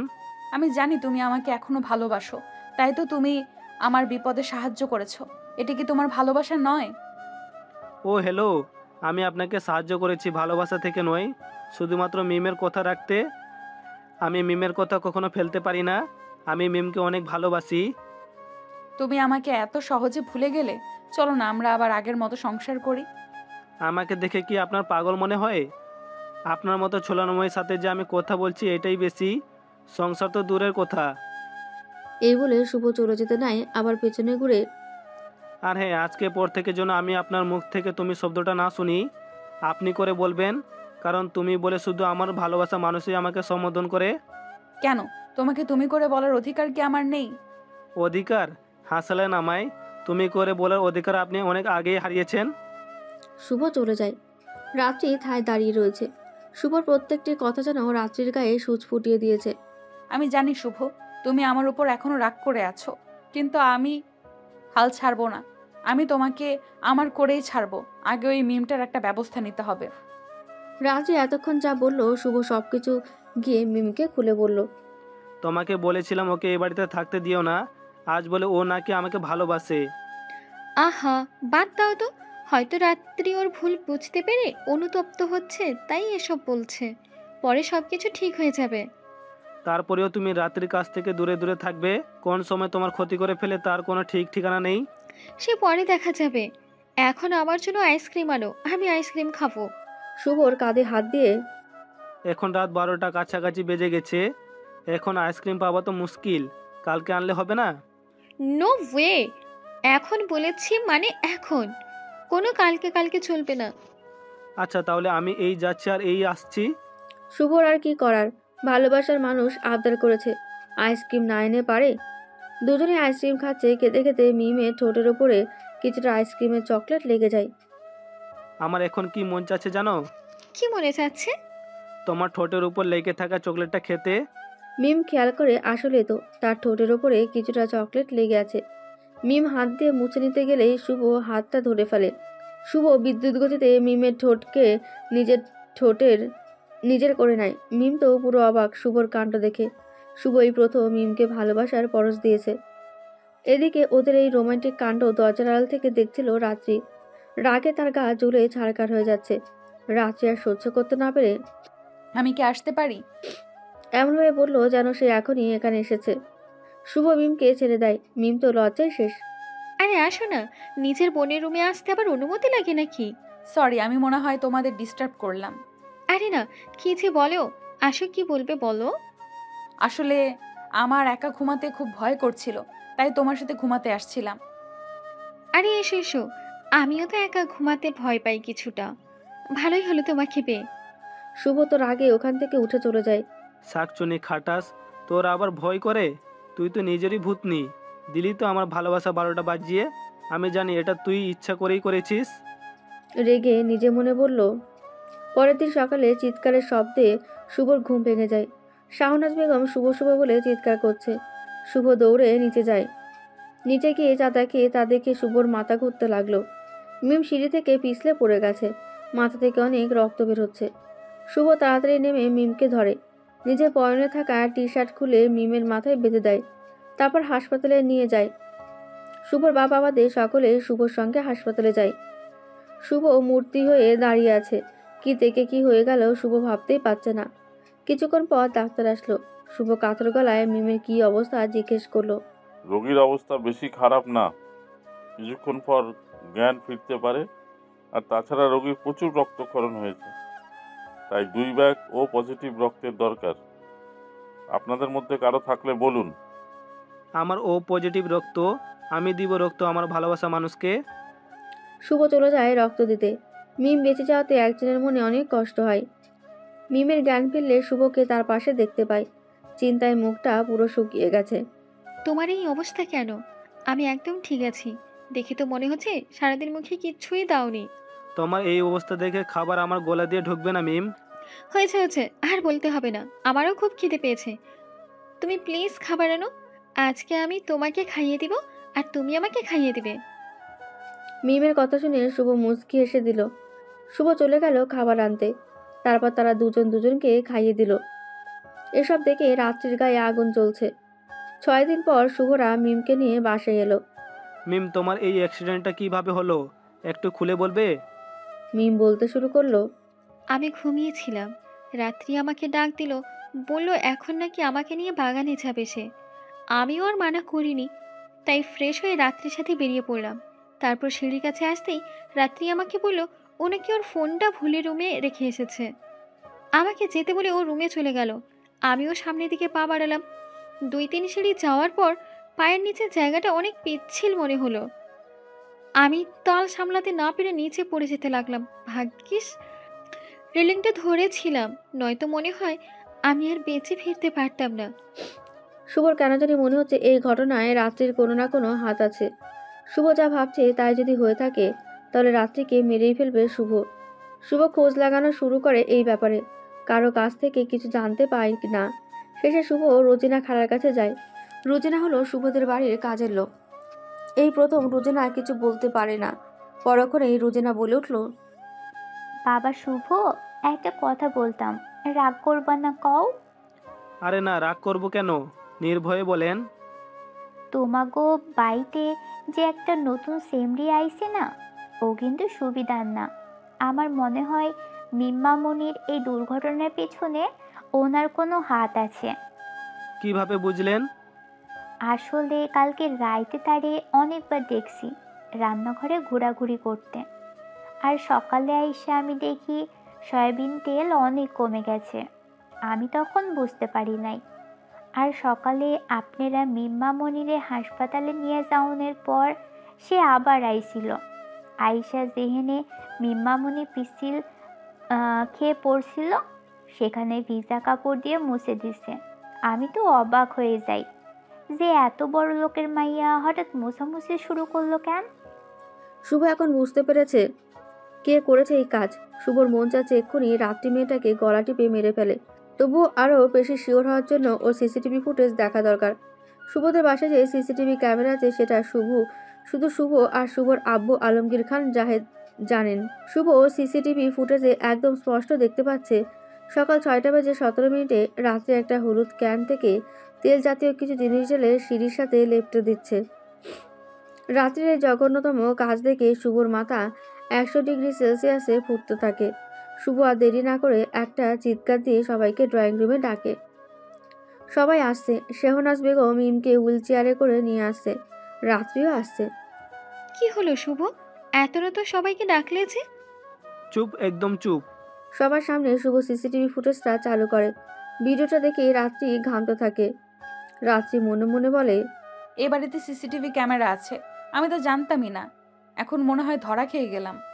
সবাই ভিডিওটা দেখে রাত্রির দিকে রাগের দৃষ্টিতে তাকিয়ে আছে। শুভ গিয়ে রাত্রির গালে কয়েকটা 10-12টা থাপ্পড় মারে। থাপ্পড়ের তাল সামলাতে না পেরে রাত্রি নিচে পড়ে যায়।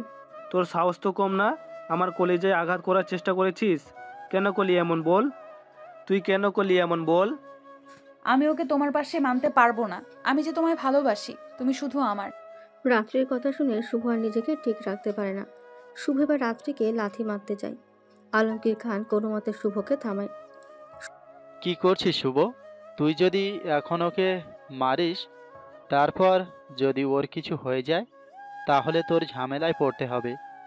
আমি পুলিশকে খবর দিচ্ছি। এই নোংরা মেয়েটাকে যা শাস্তি দেওয়ার তা আইনের লোকেরাই দেবে। বাবা, আমি ওকে ছাড়বো না। ও কি করে পারলো আমার ভালোবাসা মানুষের ক্ষতি করতে? আমি ওকে মেরেই ফেলবো। তোর কিছু করতে হবে না। ওই, তুই কি করে পারলি ওর ক্ষতি করতে? তোর কি একবারও বিবেকে বাঁধলো না? আরে যে মেয়ে তোর এত বড় বড় বিপদে নিঃস্বার্থে সাহায্য করেছে, তাকে শেষ পর্যন্ত মেরে ফেলতে চেয়েছিলি? বিশ্বাস করো শুভ, আমি তোমাকে ভালোবাসি দেখেই এটা করেছি। তবুও কি তুমি আমার ভালোবাসা উপলব্ধি করতে পারছো না? শুভ রাত্রির মুখ শক্ত করে চেপে ধরে। চুপ, আমি তোর নোংরা মুখ থেকে ভালোবাসার শব্দটা শুনতে চাই না। আরে তোকে জীবনের চেয়ে বেশি ভালোবেসেছিলাম, তার বদলে তুই দিয়েছিলি ধোকা। আর মিম তোকে এত সাহায্য করলো, তার বিনিময়ে তুই মিমকে মৃত্যু উপহার দিতে চেয়েছিলি। আচ্ছা, তুই কি মানুষ? আমি এত কিছু বুঝি না, আমি শুধু তোমায় ভালোবাসি। প্লিজ তুমি আমাকে আবার ভালোবাসার সুযোগ দাও। কথা দিলাম তোমাকে সারা জীবন সুখে রাখবো। সুখ সুখ সুখ, তুই রাখবি সুখে? আসলে মানুষ যে এতটা খারাপ হতে পারে তা আমি তোকে না দেখলে জানতেই পারতাম না। আগে তাও তোর উপর একটু মায়া হতো, এখন তো তোর আওয়াজ শুনতেই ঘৃণা লাগে। সে তোমার যাই লাগুক, তোমাকে পেতে হলে যদি আমার এর চেয়ে খারাপ হতে হয় আমি তাও হতে রাজি। তুই আর খারাপ হওয়ার সময় পাবি না। তোকে যদি আমি আজীবন জেলে ভাত না খাইয়েছি তাহলে আমার নামও শুভ না। মিম রাত্রির কথা শুনে পুরো অবাক। ছি, আমি তো ওকে নিজের বোন মনে করেছিলাম, আর ও কিনা এমন জঘন্য কাজ করলো আমার সাথে। শুভ ঠিকই বলেছিল, আমি দুধ দিয়ে কাল সাপ পুষেছিলাম এতদিন। আলমগীর খান পুলিশকে অলরেডি ইনফর্ম করে দিয়েছে, আর কিছু সময়ের মধ্যে পুলিশ চলে আসবে। তুই আর 1 মিনিটও আমার বাসে থাকতে পারবি না। আর কখনো যদি তোকে আমার সামনে পাই তাহলে তোকে গলা টিপে মেরে ফেলবো বলে দিলাম। ছি, লেবলেস। তুমি যাই করো, তোমাকে আমি আমার করেই ছাড়বো। পুলিশ এসে পড়েছে। রাত্রিকে তারা থানায় নিয়ে গেল।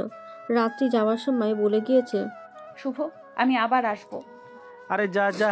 রাত্রি এখন জেলে রয়েছে, অনেক কষ্ট হচ্ছে তার এখানে।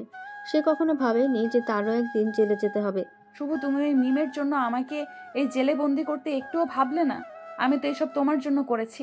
তোমায় ভালোবাসা কি আমার ভুল? সব কিছু ওই মিম মেটার জন্য হয়েছে। আমি ওকে ছাড়বো না। তুমি তো কিছুদিন পর মিমকে বিয়ে করবে, বিয়ে করো, সমস্যা নেই। আমি তারপরেও তোমাকে আমার করবই করব। একা একা বলছে রাত্রি। মিম, তোমাকে আমি বলেছিলাম ওই অমানুষটাকে বাসে রেখো না, দেখলে তো কি হলো। শুভ, আমি সত্যি বুঝিনি যে ও এতটা ভয়ানক। আমাকে ক্ষমা করে দাও প্লিজ। তুমি একবার ভাবো, যদি সেদিন তোমার কিছু হয়ে যেত তাহলে আমি কাকে নিয়ে বাঁচতাম? আর নিজেকে ক্ষমাই বা কী করে করতাম? আচ্ছা, এখন বাদ দাও এসব। আমরা বরং এখন আমাদের বিয়ে নিয়ে আলোচনা করি। কোথায় শপিং করব, তুমি কি কালারের পাঞ্জাবি পরবা বিয়ের দিন, আমি কিরকম সাজবো, ইত্যাদি ইত্যাদি। শুভর মাথায় হাত দিয়ে, না, আগে ওই রাত্রির কঠিন শাস্তি দেওয়ার ব্যবস্থা করব, তারপর আমাদের বিয়ে। শুভ রাত্রির নামে একটা জোরালো মামলা করে। যেহেতু শুভ অনেক বড় বিজনেসম্যান, তাই রাত্রির বিচার কার্য খুব তাড়াতাড়ি শুরু করা হয়। রাত্রিকে আজ কোর্টে নিয়ে এসেছে। আজ রাত্রির নামে করা মামলার রায় দেবে আদালত। আদালত সমস্ত সাক্ষী ও প্রমাণের ভিত্তিতে রাত্রিকে অ্যাটেন্ড টু মার্ডারের দায়ে 1.5 বছরের সশ্রম কারাদণ্ড দেয়। শুভ আজ অনেক খুশি হয়, কারণ তার সবচেয়ে ঘৃণার মানুষটা আজ তার পাপের ফল পেয়েছে। আদালতের রায় শোনার পর রাত্রির পা থেকে যেন মাটি সরে যায়। রাত্রি কোনোভাবেই মানতে পারছে না তাকে আরও 1.5 বছর ওই বন্ধ আবদ্ধ জেলে থাকতে হবে। এই কয়দিন থেকে রাত্রির অবস্থা নাজেহাল। রাত্রি শুভকে ডাক দেয় শেষবারের মতো কথা বলার জন্য। শুভ, তুমি এতটা নির্দয় হতে পারলে? তুমি না আমায় ভালোবাসো। আমি নির্দয়, কারণ দয়া মানুষের সাথে দেখাতে হয়। কোনো বিষাক্ত কালসাপের সাথে দয়া দেখানো নেহাত বোকামো ছাড়া আর কিছু নয়। ঠিক আছে, তবে তুমি মনে রেখো, আমি বেঁচে থাকতে মিম আর তোমাকে ভালোভাবে থাকতে দেব না। তোমাদের আলাদা আমি করবই করব। তুমি আমার না হলে আর কারোর হবে না। আরে যা যা, দেখবো তুই কি করতে পারিস। রাত্রি জেলে এসেছে আজ প্রায় 15 দিন। তার মানে হলো আজ মিম আর শুভর বিয়ে। এটা ভেবেই রাত্রির কলিজা কেঁপে উঠল। এদিকে শুভ আর মিমের বিয়েটা খুবই ধুমধাম করে হলো। আলমগীর খান খুব খুশি আজ। সে তার পছন্দের মেয়ের সাথে ছেলের বিয়ে দিতে পেরে। বাকি সবাই অনেক খুশি। মিম আর শুভ দুজনই আজ অনেক খুশি। মিম বসে আছে বাসর ঘরে বসেছে। শুভ আস্তে আস্তে ঘরে ঢুকলো। মিম শুভকে আসতে থেকে বিছানা থেকে উঠে মাথা নত করে শুভর পায়ে সালাম করে। আরে আরে, কি করছো? কারোর সামনে মাথা নত করা ঠিক না, মুখে সালাম দিলেই হয়। তারপর শুভ মিমকে নিয়ে খাটের ওপর বসালো, মুখের ওপর থেকে ঘোমটা সরিয়ে দিল। তারপর আর কি, তারা তাদের নতুন জীবন শুরু করলো। 1 বছর হয়ে গেল শুভ আর মিম এর বিয়ের। খুব সুন্দরভাবে কাটছে শুভ আর মিমের জীবন। আজকে দিনটা শুভর কাছে অনেক স্পেশাল, কারণ একটা খুব ভালো খবর দিয়েছে মিম তাকে।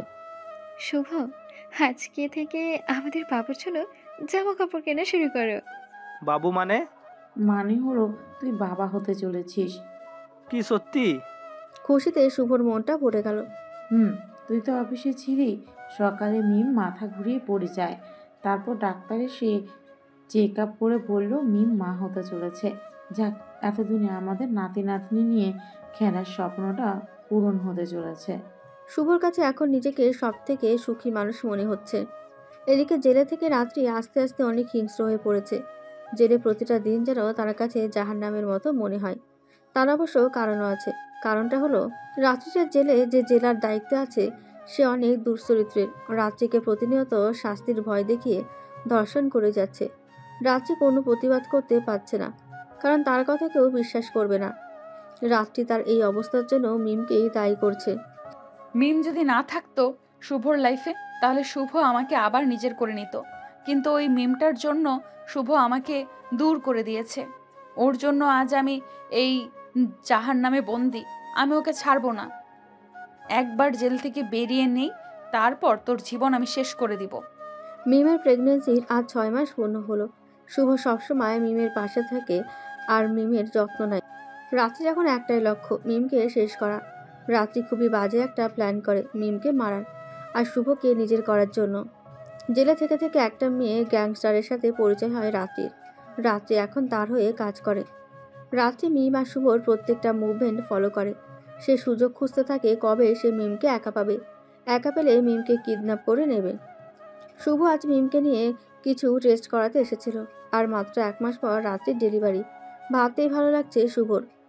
শুভ আর মিম টেস্ট করে হাসপাতাল থেকে বের হলো। যে গাড়ির সামনে গেল অমনি একটা ছোট ছেলে শুভকে পেছন থেকে ডাক দেয়। ভাইয়া, কি বলো? আপনাকে না আমার আপু ডাকছে। আপনার সাথে তার জরুরি কথা আছে।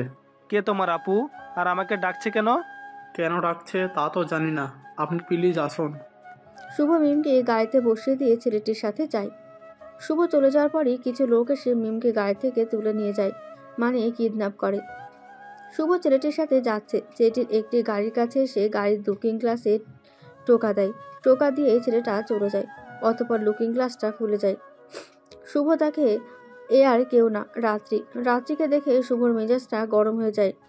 কেমন আছো শুভ? সেটা তোর মতো মানুষের না জানলেও হবে। এখন বল, কেন ডেকেছিস? এমনি তোমার সাথে কথা বলতে খুব ইচ্ছে করছিল তাই। আমার কাছে এত ফালতু সময় নাই যে তোর সাথে কথা বলবো। শুভ চলে যেতে চাই, এমন সময় রাত্রি শুভকে ডাক দেয়। শুভ, এখন যদি যেতে চাও তাহলে যেতে পারো, তবে মনে রেখো একটু পর তুমি আমার সাথে কথা বলার জন্য ব্যাকুল হয়ে যাবে। আমায় কি পাগল পেয়েছে যে তোর সাথে কথা বলবো? শুভ চলে আসে। গাড়ির সামনে আসতেই দেখে গাড়ির দরজা খোলা, ভেতরে মিম নেই। এটা দেখে তো শুভ খুব চিন্তায় পড়ে যায়। এই অবস্থায় নিয়ে মিম কোথায় যেতে পারে? আধা ঘন্টা ধরে মিমকে খুঁজছে শুভ, কিন্তু কোথাও খুঁজে পাচ্ছে না। রাস্তায় চিল্লিয়ে চিল্লিয়ে মিম বলে চিৎকার করে ডাকছে। সবাই শুভর দিকে তাকিয়ে আছে পাগল মনে করে। এমন সময় শুভর ফোনে একটা কল আসে। শুভ তাকে অচেনা নাম্বার, তবুও ফোনটা রিসিভ করে। হ্যালো? ওপাশ থেকে খুব জোরে হাসির আওয়াজ পাওয়া যাচ্ছে। কি মিমকে খুঁজছো? অবশ্য খুঁজে কোনো লাভ নেই, ও তো এখন আমার কাছে। কুত্তার বাচ্চা, আমার মিম কোথায় বল? আমার মিমের কিছু হলে তোকে আমি ছাড়বো না। আরে এত হাইপার হচ্ছ কেন? আমি তো আর ওর ক্ষতি করিনি এখনো, শুধু বেঁধে রেখেছি। আমার মিমকে ছেড়ে দে প্লিজ। তুই যাই চাইবি আমি তোকে তাই দিব। এই তো লাইনে এসেছো তুমি। আমি যা চাইবো তাই তুমি আমাকে দিবে, না হলে তোমার মিমকে অন্য দুনিয়ায় পাঠিয়ে দেব। আরে ও এখন প্রেগনেন্ট, এই অবস্থায় ওকে কষ্ট দিস না দয়া করে। তুই না একজন মেয়ে, তোর কি কোনো মায়া দয়া নাই? দয়া মায়া? আমাকে এতদিন অন্ধকার জেলে আটকে রেখেছিলে, তখন তোমার দয়া মায়া কোথায় ছিল? শুভ পকেটে আরেকটি ফোন ছিল। সেই ফোন দিয়ে শুভ রাত্রির সাথে কথা বলা অবস্থায় পুলিশে চাকরিরত তার বন্ধু রাহাতকে একটা মেসেজ দিল। মেসেজে বলল এই নাম্বারটা ট্র্যাক করে এখন কোথায় আছে সেটা শুভকে জানাতে। রাত্রি তোমাকে জেলে পাঠানো হয়েছে তোমার অন্যায়ের জন্য, সেটা কি তুমি ভুলে যাচ্ছ? এত কিছু আমি বুঝি না। তুমি আগে আমার ডিমান্ড পূরণ করো, তারপর আমি মিমকে ছেড়ে দেব। ওকে ওকে, বলো তুমি কি চাও? তুমি আমাকে আজই বিয়ে করবে, তারপর মিমকে ডিভোর্স দিবে, বুঝেছো? ছি, তোকে করব বিয়ে? সেটা কখনো সম্ভব না। তাহলে মিমকেও আর জিন্দা দেখা লাগবে না। এই না না, তুই ওর কোনো ক্ষতি করবি না। আমি রাজি, বল কোথায় আসতে হবে? এই তো আমার সোনা বাবুটা, আমার কথায় রাজি হয়েছো। আধা ঘন্টা পর তোমাকে একটা জায়গার ঠিকানা দেব, তুমি সেখানে চলে আসবে, বুঝেছো? বুঝেছি। এর মধ্যে যেন আমার মিমের কোনো ক্ষতি না হয়। ওসব তোমার ভাবতে হবে না, দরকার পড়লে একটু জামাই আদরও করব। রাত্রি ফোন কেটে দিয়ে মিমের চুলের মুঠি ধরে। ওই তোর দিন শেষ। শুভ আজ আমাকে বিয়ে করবে, ভাবতেই আনন্দ লাগছে। তোর জন্য আমার শুভ আমাকে ওই জেলে বন্দি করে রেখেছিল। তোকে আমি কি করে এত সহজে ছাড়বো বল? থু, তোকে আমি তো নিজের বোন ভেবেছিলাম। তুই যে এতটা নিচু টাইপের তা আমি আগে জানতাম না। রাত্রি মিমের গালে কষিয়ে একটা থাপ্পড় মারে। তুই আমাকে মার আর যাই কর, তবে বলে রাখি আমি বেঁচে থাকতে শুভ তোকে কোনোদিনও বিয়ে করবে না। যদি এমনই হয় তোকে মেরে দেব, তাহলে তো শুভ আমাকে বিয়ে করবে, কি বলিস? রাত্রির কথা শুনে মিম ঘৃণায় চুপ করে আছে। এদিকে শুভকে রাহাত জানায় যে কলটা মোহাম্মদপুর থেকে করা হয়েছে, জীবনমুখী গোডাউনের আশেপাশেই। শুভ একটা প্ল্যান বানায়। রাত্রি যেহেতু আমাকে আধা ঘন্টা পর ঠিকানা দিবে বলেছিল, আমরা তো ঠিকানা পেয়ে গেছি। হ্যাঁ। তাহলে আমরা যদি এখনই ওখানে পৌঁছে যাই, তারা তো অপ্রস্তুত থাকবে। ঠিক এই সুযোগটাই আমাদের নিতে হবে। বুদ্ধিটা তো খারাপ না, তাহলে চল এটাই করি। শুভ, রাহাত সহ আরও কিছু পুলিশ রওনা দিল মোহাম্মদপুরের উদ্দেশ্যে। 10 মিনিটের মধ্যেই পৌঁছে গেল মোহাম্মদপুর জীবনমুখী গোডাউনে। তারা গোডাউন থেকে একটু দূরে গাড়ি পার্ক করে, যাতে রাত্রিরা তাদের অবস্থান বুঝতে না পারে। শুভর মোবাইলে একটা মেসেজ আসে, দেখে রাত্রি ঠিকানা পাঠিয়েছে, সাথে লিখেছে পুলিশ সাথে করে নিয়ে আসলে মিমকে আর জীবিত দেখতে পাবে না। শুভ চিন্তায় পড়ে গেছে, এখন কি করা যায়। কিছু সময় ভেবে একটা প্ল্যান বানায় শুভ। রাহাত, একটা কাজ করি, আমি প্রথমে যাই রাত্রির কাছে, তারপর ওকে আমার কথায় ভুলিয়ে ভালিয়ে রাখি, যাতে তোরা যখন আসবে তখন রাতে অপ্রস্তুত থাকে, বুঝলি? কথাটা তো মন্দ বলিসনি, তাহলে তুই যা, আর আমরা কখন ভিতরে ঢুকবো সেটা তো বললি না। তাহলে শোন, আমরা ফোনে একজনের সাথে আরেকজনে কানেক্ট থাকবো। যখন শুনবি আই আই বলে চিৎকার করছি, তখন তোরা এসে ওদের ঘিরে ফেলবি। Is that clear? Okay. Shubho চলে যায় ভেতরে। শুভকে আসতে দেখে রাত্রি অনেক জোরে হেসে ওঠে। এত তাড়াতাড়ি এসে পড়েছো তুমি? যাক, ভালোই হলো। এখন বিয়ে করার জন্য প্রস্তুত হও। আমি তোমাকে বিয়ে করব, তার আগে আমার মিমকে এখান থেকে মুক্ত করো। মুক্ত তো করবই, আগে আমাদের বিয়েটা হোক। ওই কাজী সাহেব, আপনি আপনার কাজ শুরু করুন। দাঁড়াও, তুমি আগে মিমকে ছেড়ে দাও, তারপর আমি বিয়ে করব, নয়তো তোমাকে বিয়ে করা অসম্ভব। রাত্রি তার সাথী তমাকে দিয়ে মিমের গলায় ছুরি ধরায়। ওই হারামের বাচ্চা, ছাড় মিমকে। তুই কি মানুষ? আরে মিম এখন গর্ভবতী, আর এই অবস্থায় তুই কিভাবে ওকে কষ্ট দিচ্ছিস?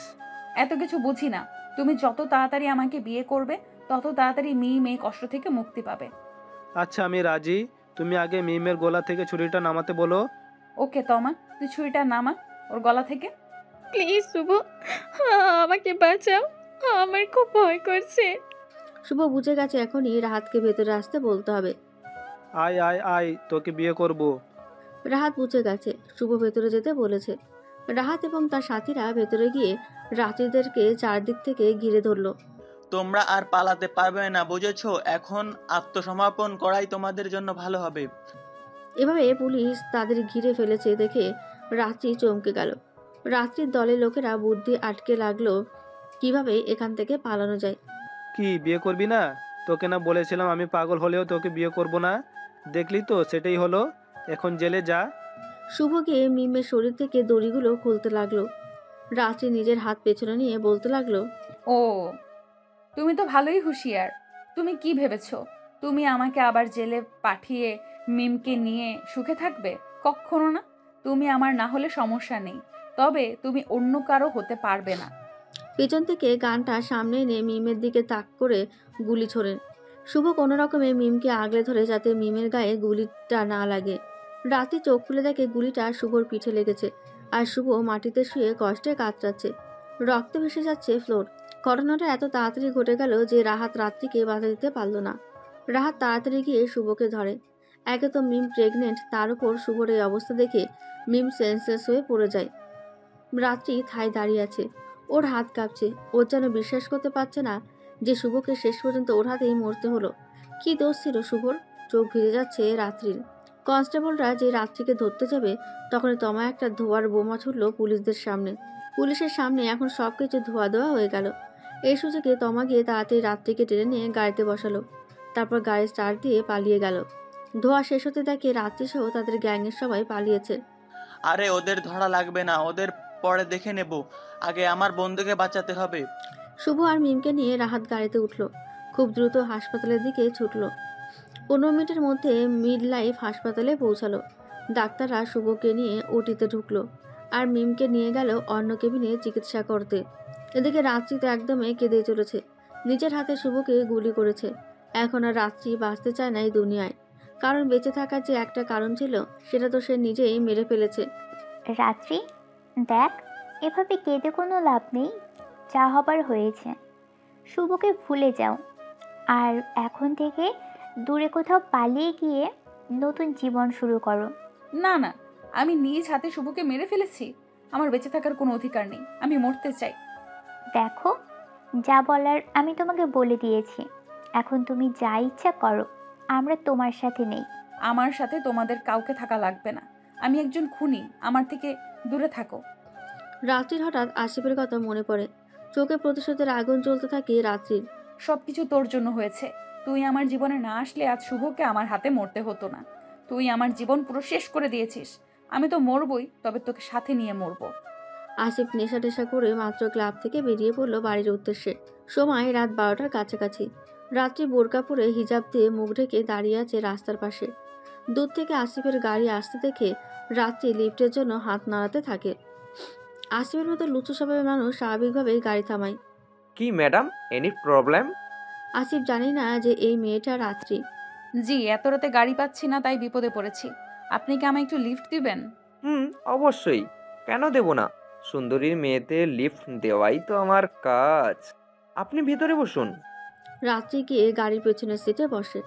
আপনি চাইলে আমার পাশের সিটে বসতে পারেন। না থাক, তার দরকার নেই। গাড়ি চলছে আর আসিফ আজে বাজে প্রশ্ন রাত্রিকে জিজ্ঞেস করে যাচ্ছে। রাত্রি তো নিজেকে ঠিক রাখতে পারছে না। এক পর্যায়ে, ম্যাডাম, তা আপনি আপনার সুন্দর মুখটা অমন ঢেকে রেখেছেন কেন? খুলুন না আপনার মুখের হিজাবটা, একটু দেখি আপনার সুন্দর মুখটা। রাত্রি ভাবে এখনই ঠিক সময় আসিফকে ওপরে পাঠানোর।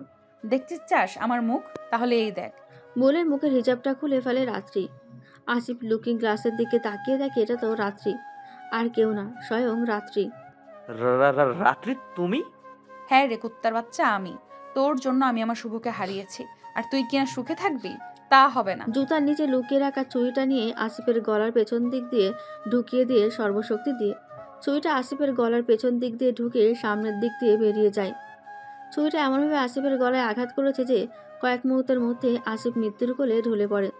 আর গাড়িটা সোজা গিয়ে একটা মোটা বট গাছের সাথে অনেক জোরে ধাক্কা খায়। গাছের সাথে ধাক্কা খাওয়ার ফলে আসিফের লাশ গাড়ির সামনে কাচের সাথে লেগে ছিটকে বেরিয়ে যায়।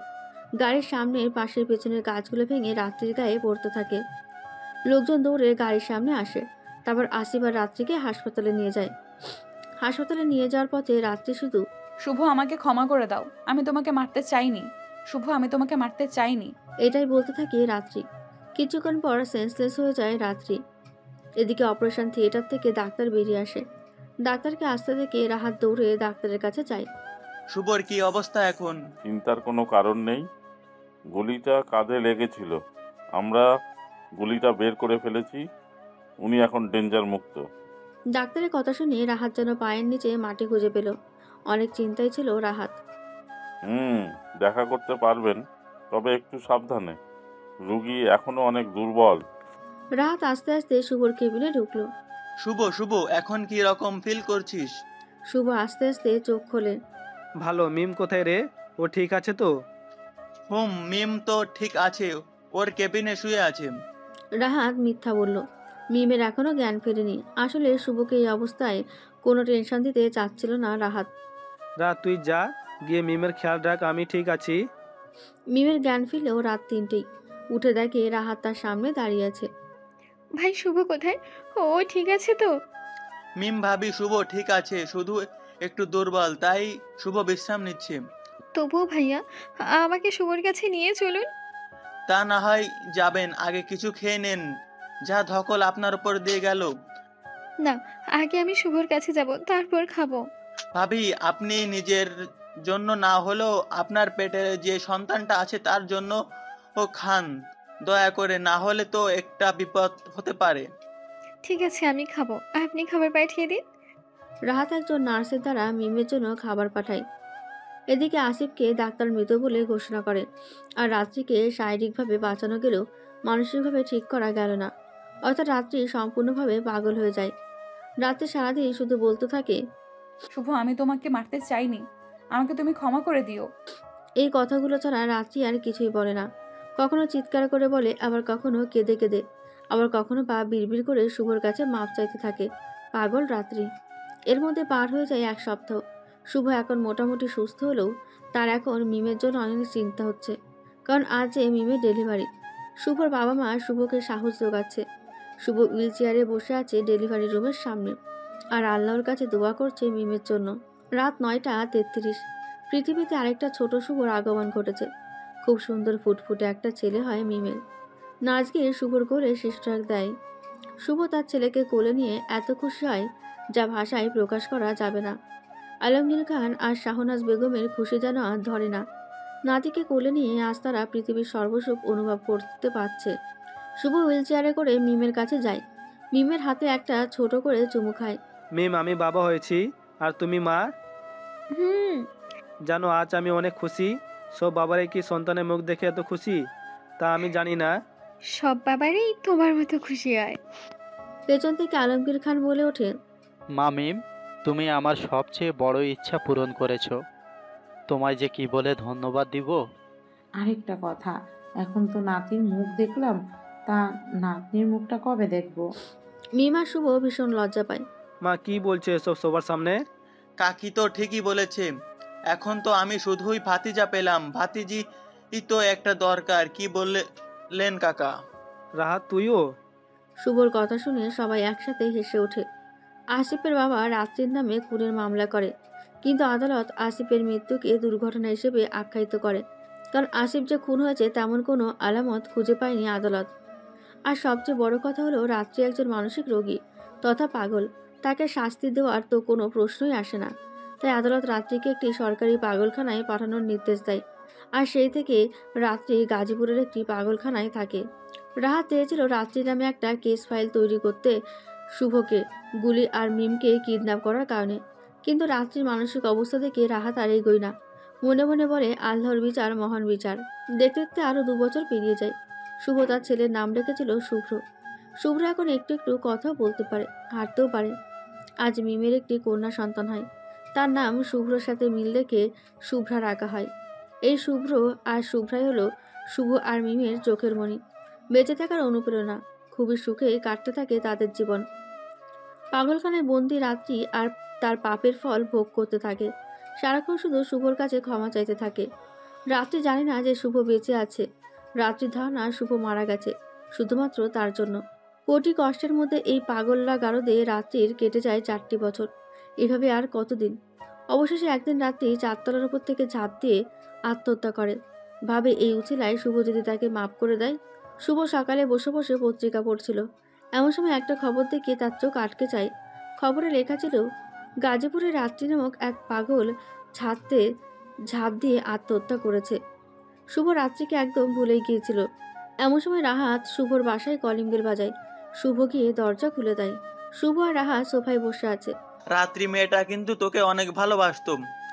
হঠাৎ এই প্রশ্ন? কারণ রাত্রি কাল দুপুরে ছাদ থেকে ঝাঁপ দিয়ে আত্মহত্যা করে। হ্যাঁ, মাত্রই তো পড়লাম খবরটা।